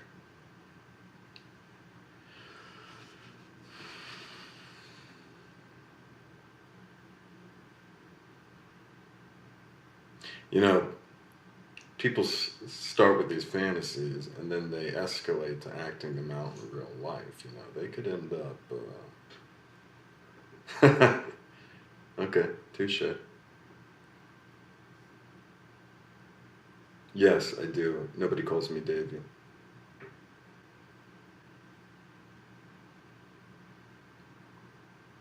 How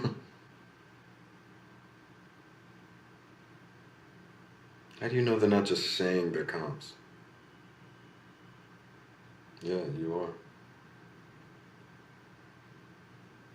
How did you get in there? How did you get into this job?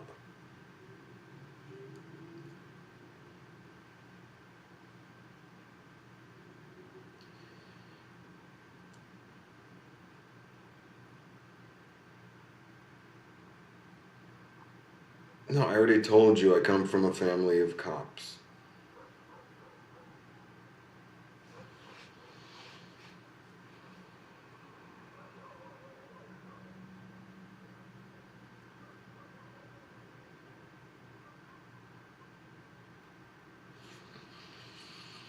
Okay. Okay.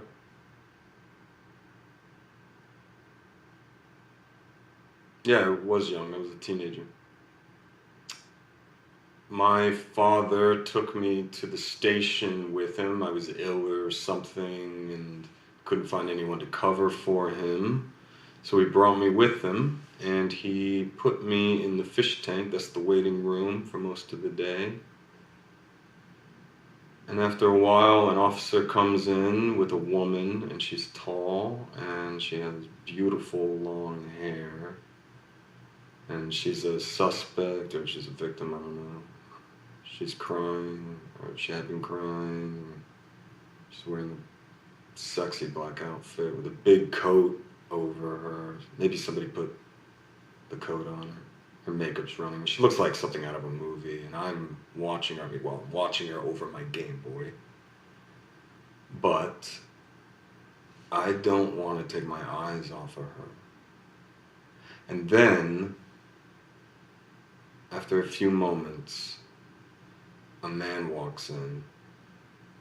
Black suit, tie, and this is summer, so everybody in the police station is sweaty and a mess. But he's pristine.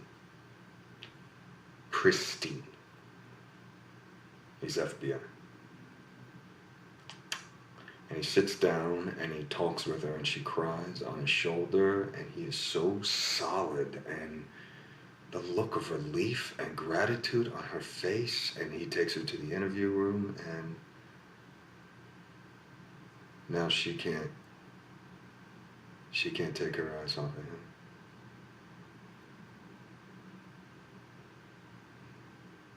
Yeah. Yeah, I want to be that guy. Yep. Okay, enough about me. Enough. I want to know about you. I want to know how you got into this job, and don't tell me this ballet story. I know it was a lie. Stop the Bolshoi Ballet never performed Giselle in Paris. I know this.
Wow.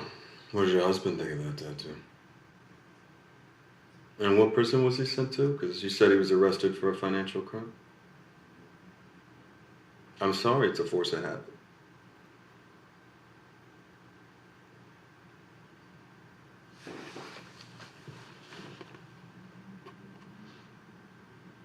Do I need your permission?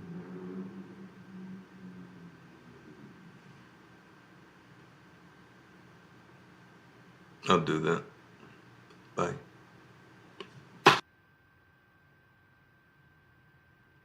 Don't tell me this ballet.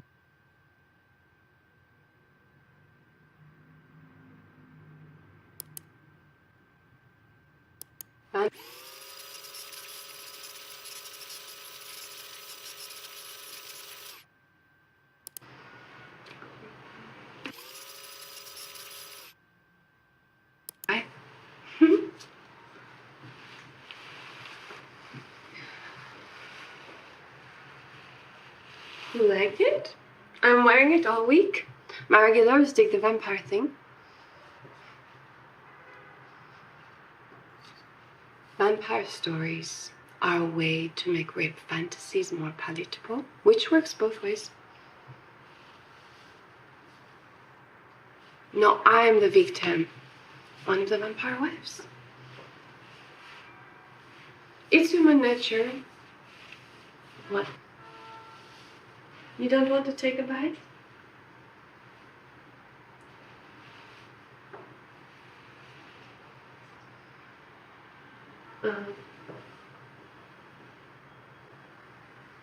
as government agents? Davy. Do you mind if I call you Davy? Okay. Well, now they do. So, Davy, you are the least horny law enforcement agent guy I have ever come for. Cops are normally the most twisted. Well, I can tell I am good at my job.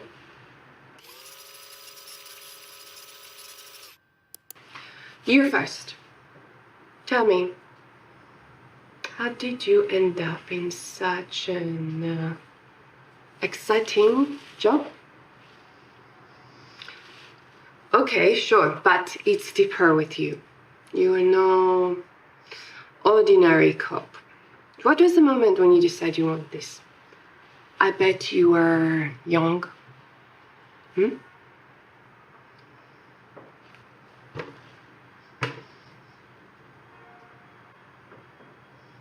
Okay. Tell me.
And you wanted to be this guy? Yeah.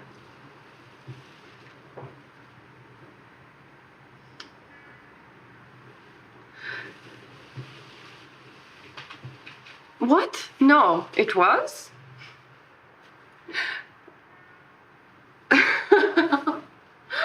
You are good. Oh. Well, I come from France, as you know, from Paris. My father was a judge, a powerful man.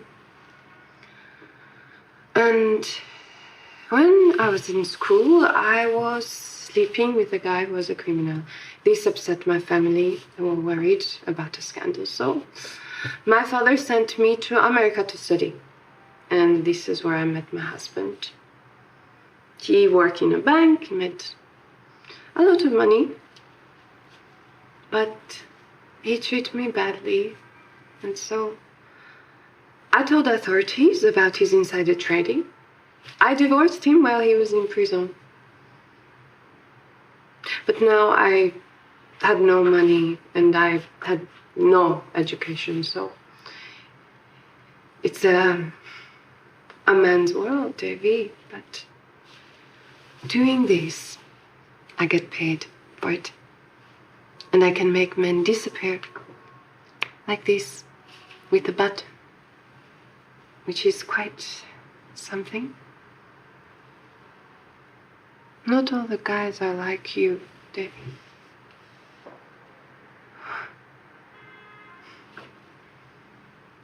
Yeah, I cross my heart. Oh, look. Here it says Max. That was my first boyfriend. The criminal, he did the tattoo himself. It hurt a lot. He did not need his name on me.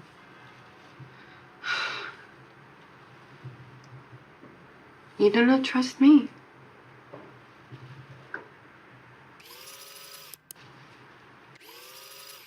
Are you going to be one of my regulars?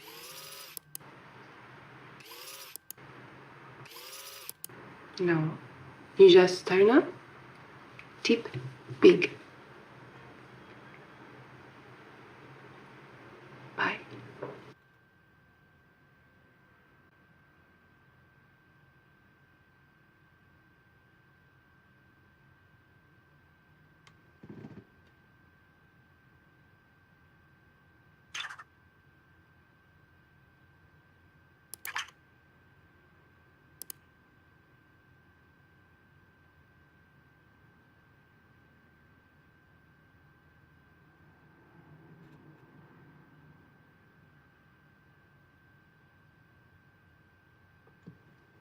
your code name.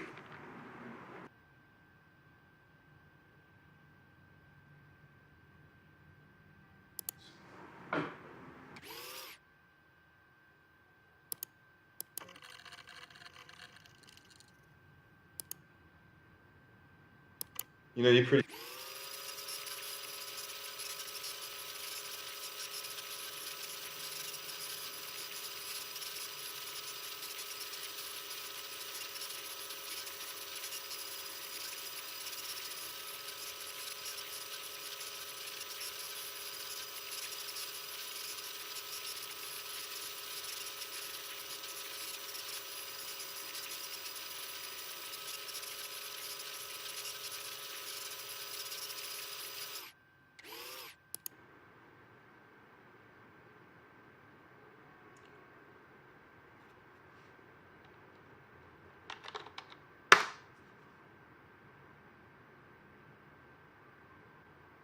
Wow, yoga tits.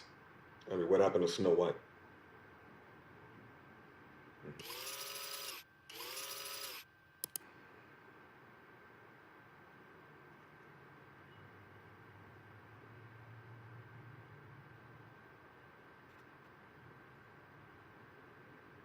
And your accent? Hmm? So the story was...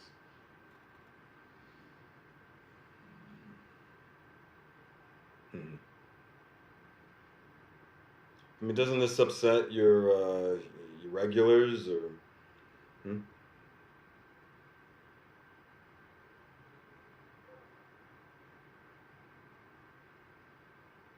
I mean, just yoga tits, a little more cynical than Snow White, so... Yeah, not mad.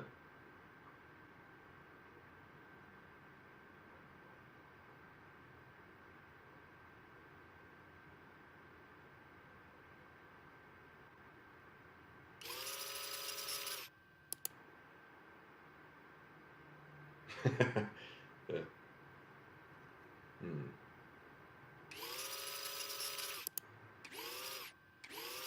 Don't do that, okay? Use your real voice. I told you I'm not mad at you, okay? No, it's this asshole. This asshole, he did some bad things to a friend of mine a few years ago, I found out about. So, she was underage, she had good drugs, and he made videos. Self-righteous groups, the morals, and then they let the sled in the inner circle. Kill him.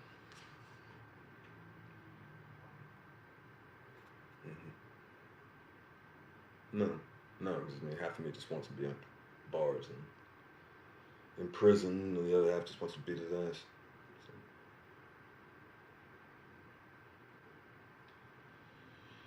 You know, you're pretty smart for a blonde.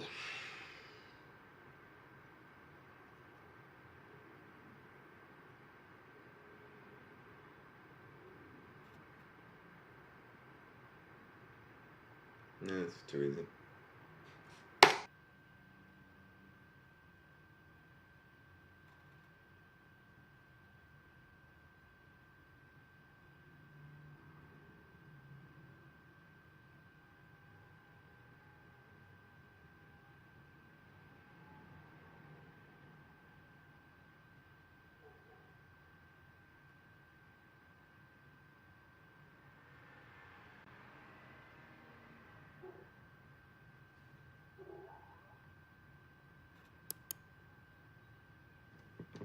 See, I add.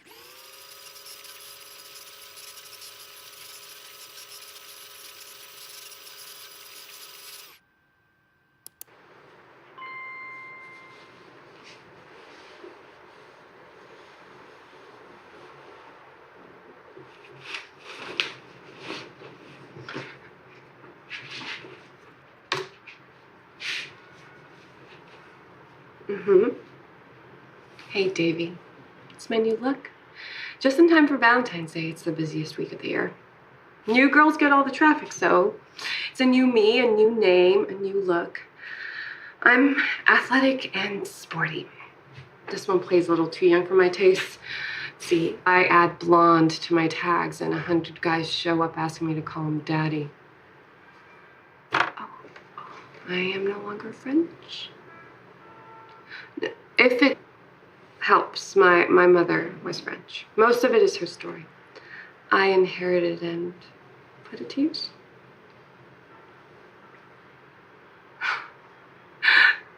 There is no loyalty in this business. You all like fresh meat. And you don't tip enough to be a regular.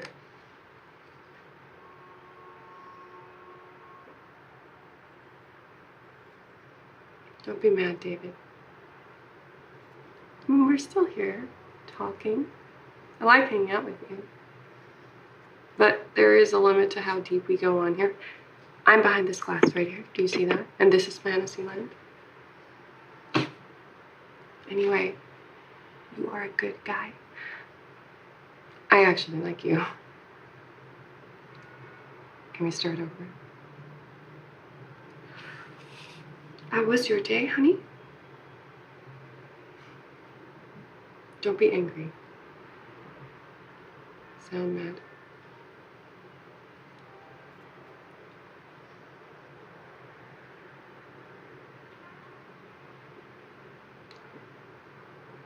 Well, tell me about it.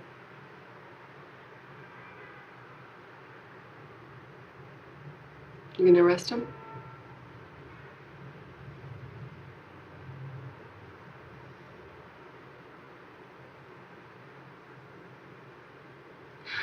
One less creep in the world to start. You told me this so I could talk you down.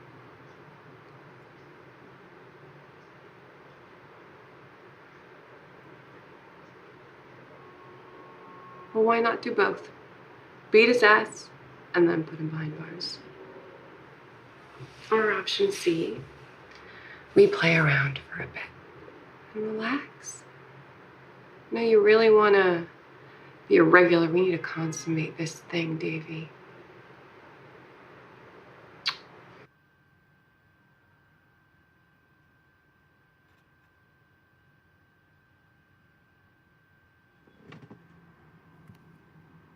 You want anything to drink? No, I'm fine. Okay. Gonna make myself a nightcap. All work and no play makes Karen a dog girl.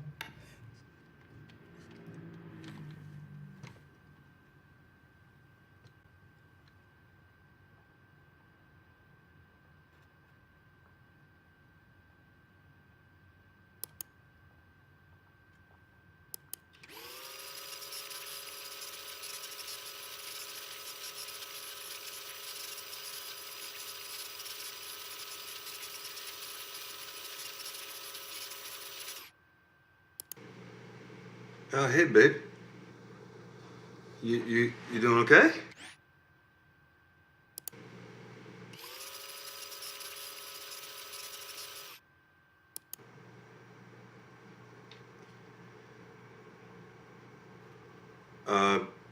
Okay, sure. Do you want one from your book, or? Oh, okay. I'll just, all right. Do you know the story of Rumpelstiltskin? Mm-hmm. Okay, sure, yeah. All right, let me see if I can remember. Okay, well, once upon a time, there was a girl. And she was the daughter of a miller, I think, which is a kind of farmer. And she had the most beautiful blonde hair. It was so beautiful, it caught the sun like it was gold. It was so beautiful. Well, maybe she becomes one. Just wait and see. All right. So, her father, he liked to tell tall tales. Okay? And one day, he boasted to the king that his daughter was so talented that she could spin straw into pure gold. All right. And the king, he called him out on his bluff, and he summoned the girl, and he said that if she could truly make gold from straw, then he would allow her to marry his son, the prince. But if not, he'd chop off her head. Okay? Yeah, because he's a very severe king. Well, I mean, then she'll be a queen, and in the old days, most of the girls wanted to marry a prince, right? So, I like that.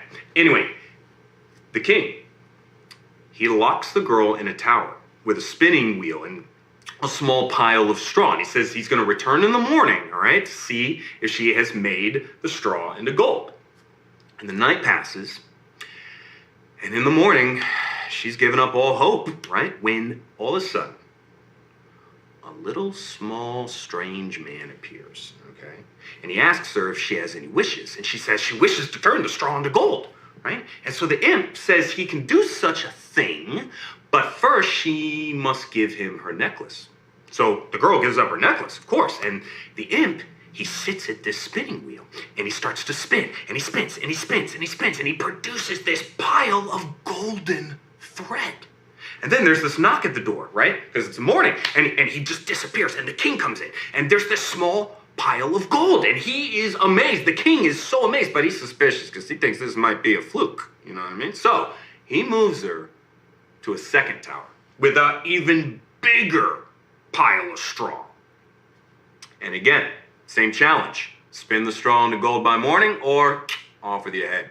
So the girl waits and waits all night long, and then again, just before dawn, that little imp appears, okay? And this time he demands her ring. So she, of course, she gives him a ring, and he spins the gold into straw, and then he disappears, and the king comes in, and there's this pile of gold, and the king is almost convinced, but for a final time, he throws her in a third tower with a huge pile of straw, and he says, you gotta turn this straw into gold, and he leaves. And yet again, just before dawn, that imp appears. But the girl, she doesn't have any jewelry left, right? So what's she gonna do?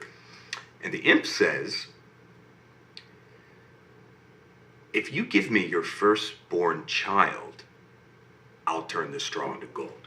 And the girl, she's so terrified that she says, yes, of course, of course. And the imp, he spins the entire huge pile of straw into gold. And right before the king walks in, he disappears, and the king opens up the door, and he's so excited, he can't believe in it. He says, truly, you are magical, he says. That's his voice. And then the very next day, the girl, she's married to the prince, right? And despite all the weirdness of this marriage, they actually really like each other. In fact, they fall in love. And 2 years later, that little girl, now a princess, is pregnant.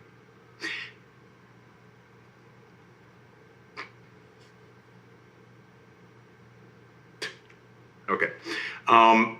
Thank you for that. Now, in the summer, she gives birth to this beautiful baby daughter. Okay, but her happiness about this new little girl, it's short-lived, because guess who comes back? The imp. The imp reappears, and he says, I've come to collect my reward, he says. And the baby is mine. And the princess, she sobs, and she offers him like all the riches in the kingdom. But he insists. He says, I want that baby. And she begs him, please, to. And finally, the imp says, okay. If you can guess my name within 3 days, you can keep the baby. But if not, the baby is mine, as we agreed. And he leaves, and the princess, she is distraught. I mean, she immediately sends all of her staff and her servants out into the kingdom to figure out this little imp's name. But by midnight of that first day, no one's been able to track down anything, or the creature, or his name. And the imp, he appears, and he asks her, what is my name? And she guesses, is it David? And he laughs. He says, no, 2 more guesses. And he leaves. And the next day, nothing. Nobody comes back with any information. And he arrives again at midnight. And she guesses this time, no, it's not. He says, no. Laughs the imp, okay? He says no, and he leaves. It's not Stephen. And the next day, the princess is so upset because she doesn't know what to do. She only has 1 more guess, 1 more day. And so she leaves the baby with her servants, and she just walks into the forest because she's so worried she's going to lose her baby. And she wanders and wanders all day and into the evening. She wanders and suddenly she comes on a small clearing, okay? And a little field. And in that little field is a little tent. And in the center of it, there is a little small fire. And she hides. She hides behind a bush. And out of the tent, to her amazement, out comes the imp. And he's dancing around the fire, right? And he sings, today, plans I make. Tonight, the baby I take. The princess will never win the game, for Rumpelstiltskin is my name. And smiling to herself, the princess runs back to the castle because she heard his name. And that evening, the imp arrives, right? And he's kind of gloating, and he asks her his name. And the princess kind of looks sad, she's kind of pretending to be sad, and she gnashes her teeth a little bit. But then she looks him in the eye and she says, your name's Rumpelstiltskin. And the imp, his eyes bulge, and it looks like he's gonna burst, and his head goes, red. He shakes it like he's gonna explode, and all of a sudden it's, do you think he should? Okay, well, then Rumpelstiltskin ran away and he never came back. And the princess became queen, and her daughter grew up to be a wonderful queen in her own right, and everyone lived happily ever after. Yeah? Yeah.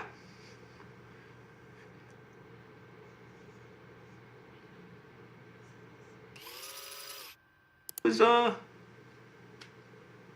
maybe he was lonely. It's just a story. You do? I guess. Now that you mention it, most of the people in the story were bad. You would? Okay. Well, honey, I have to go out. I'm afraid.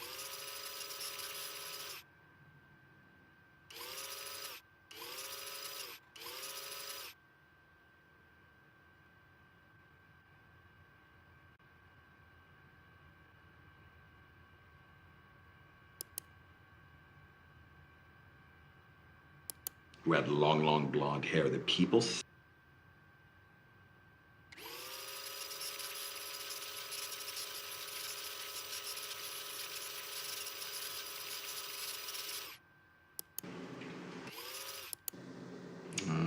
miss you too. Rasputin? Oh, you mean Rumpelstiltskin? Okay. Is Mama still there? Okay. I guess I'll speak to her later. Okay. So once upon a time there was a girl who had long blonde hair that people said looked like gold. Okay. Yeah, sure, why not? There was a girl called... Okay, so Emma, she has long blonde hair. And she really wants to marry the prince. But she's just a farmer's daughter.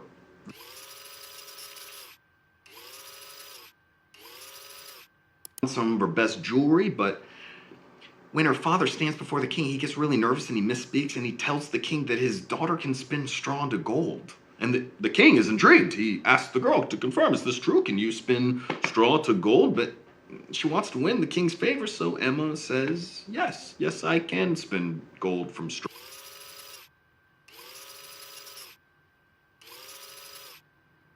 Kicked out. Well, Emma, she's unable to refuse such an offer, so she accepts. And the king takes her to his castle, and he'll...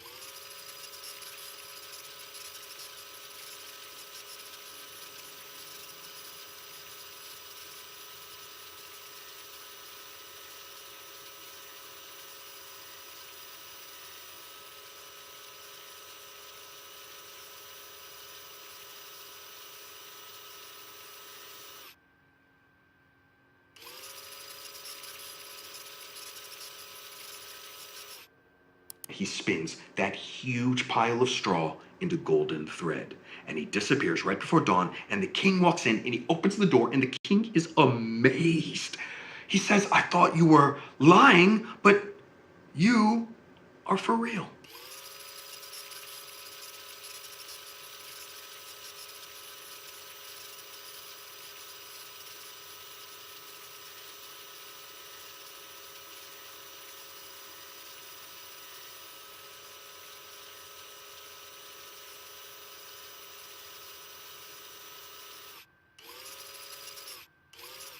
Ah, okay, all right. Is this strange man's name, and the princess waits in a room, and at midnight the emperor...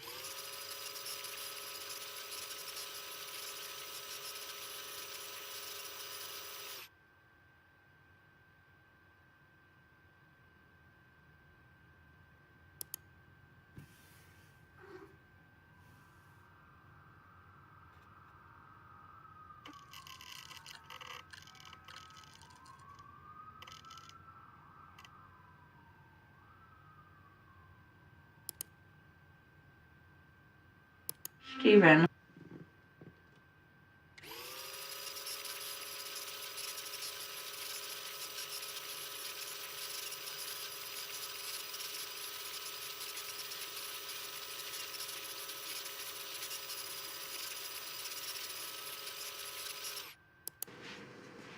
Hey, hon. You're cheerful. I just think you should pretend it's no fun playing Jason Bourne.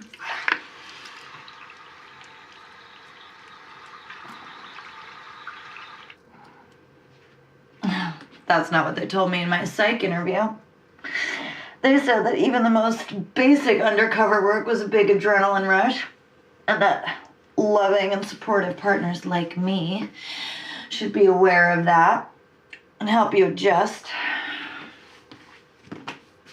My job got a lot more interesting today. Thanks for asking. The new anesthesiologist asked me out to dinner. And we both have jobs where we can't wear our wedding rings to work. Professional hazard. I will tell you, he's very attractive and very charming. And I turned him down, of course. Yeah, also, they tend to be sort of unhinged.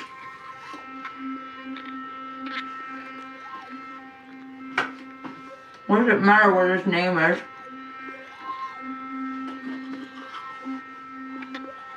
Steven.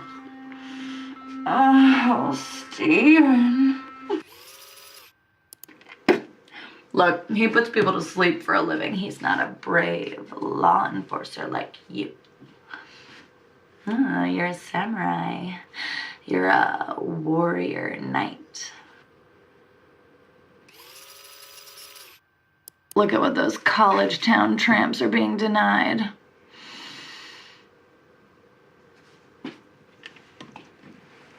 Oh, if you so much as look at one of them, I'll come over there and bite your service pistol off with my own teeth.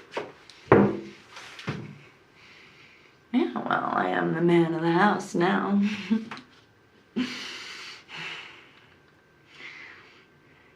Oh, no, wait, I wanted to tell you about Mama.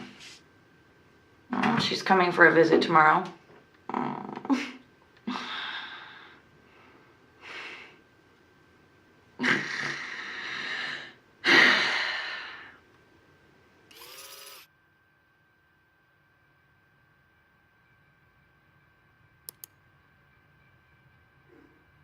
Steven?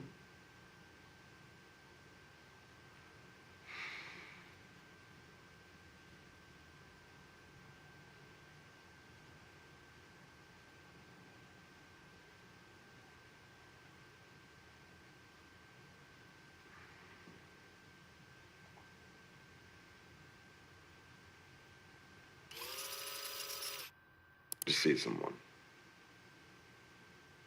Okay, then tell her you're taking her for ice cream.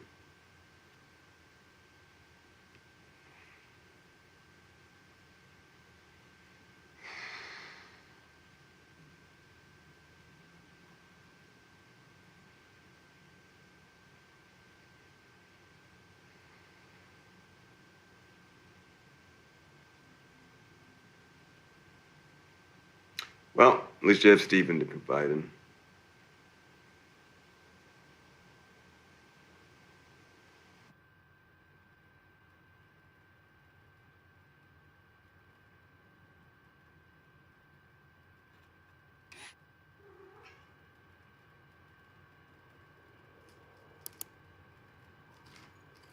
I talked to.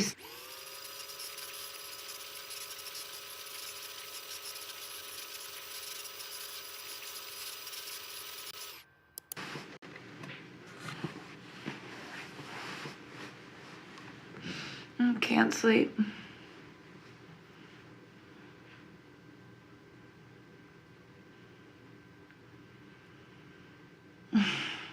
Well, don't let me stop you. Can I tell you about how hard my life is right now?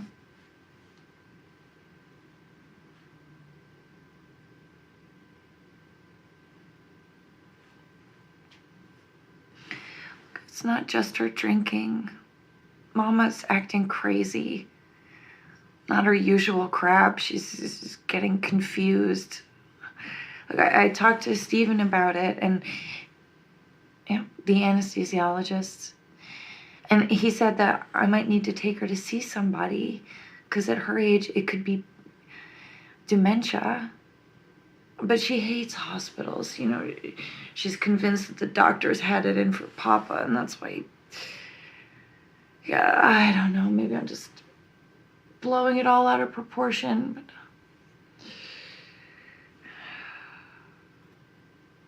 But look, I'm telling you, she won't go.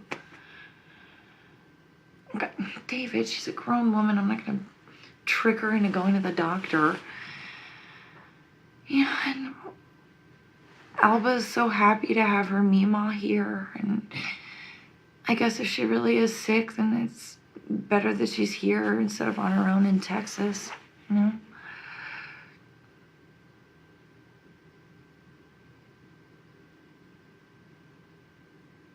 Screw you. You don't get to be jealous.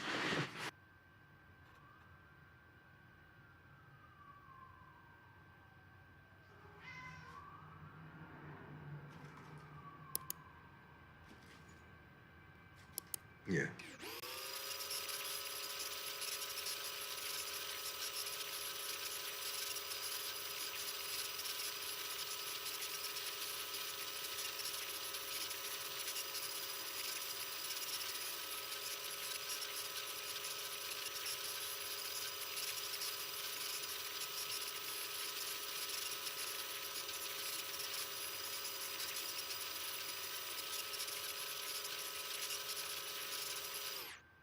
In the woods collected fire.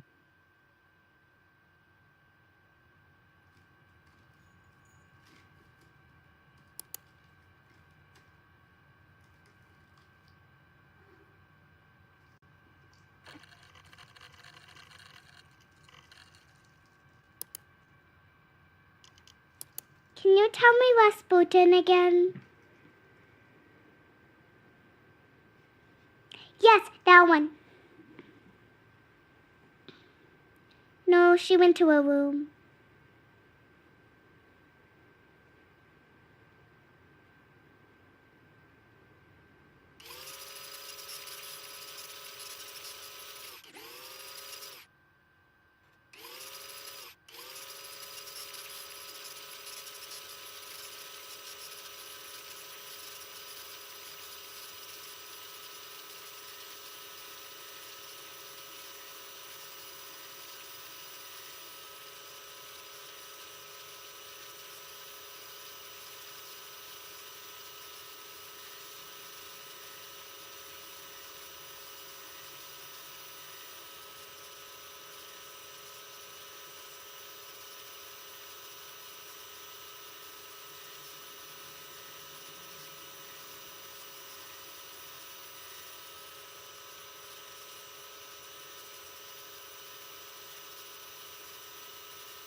You don't know Emma like.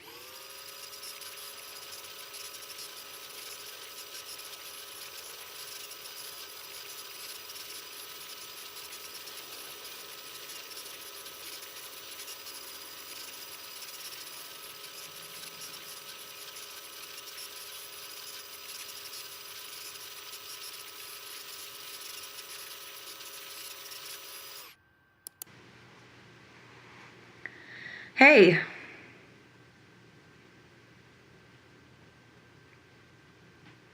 I am pissed. You still in bed?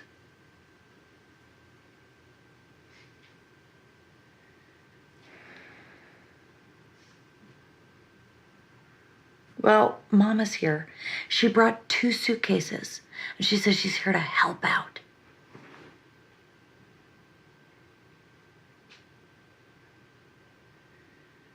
I didn't let her do anything. I told her she could visit, and she took that as an invitation to move in.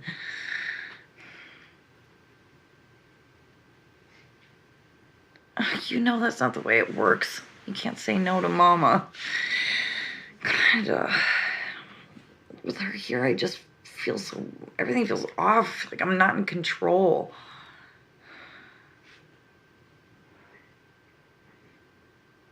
Look, I'm running the household by myself. My husband is essentially non-existent. I mean, this doesn't count. This isn't a real relationship. And I know that this is just the way it has to be, but God, with Mama here, I feel like I'm a teenager again. God, David, you're not even listening. Mama, Jesus, knock. Is that David? No, I'm having a private conversation. Let me talk to him. Hi, David. Look what they did to your handsome face. You look like Daniel did in the 70s.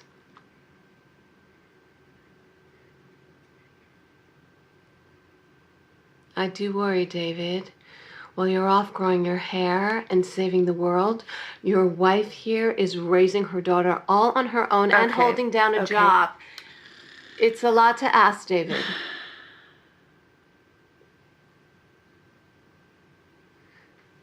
You don't know Emma like I do. She's not as tough as she thinks she is. You are such a good husband. You need to be here. Your daughter needs to feel like a part of a family. Okay, Mama, could you go check on Alba in the bathroom, please? Sure. Bye, David. God.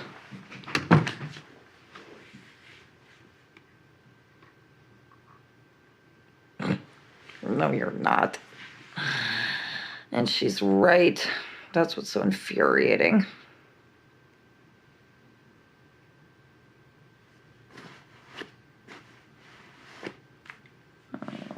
I got this.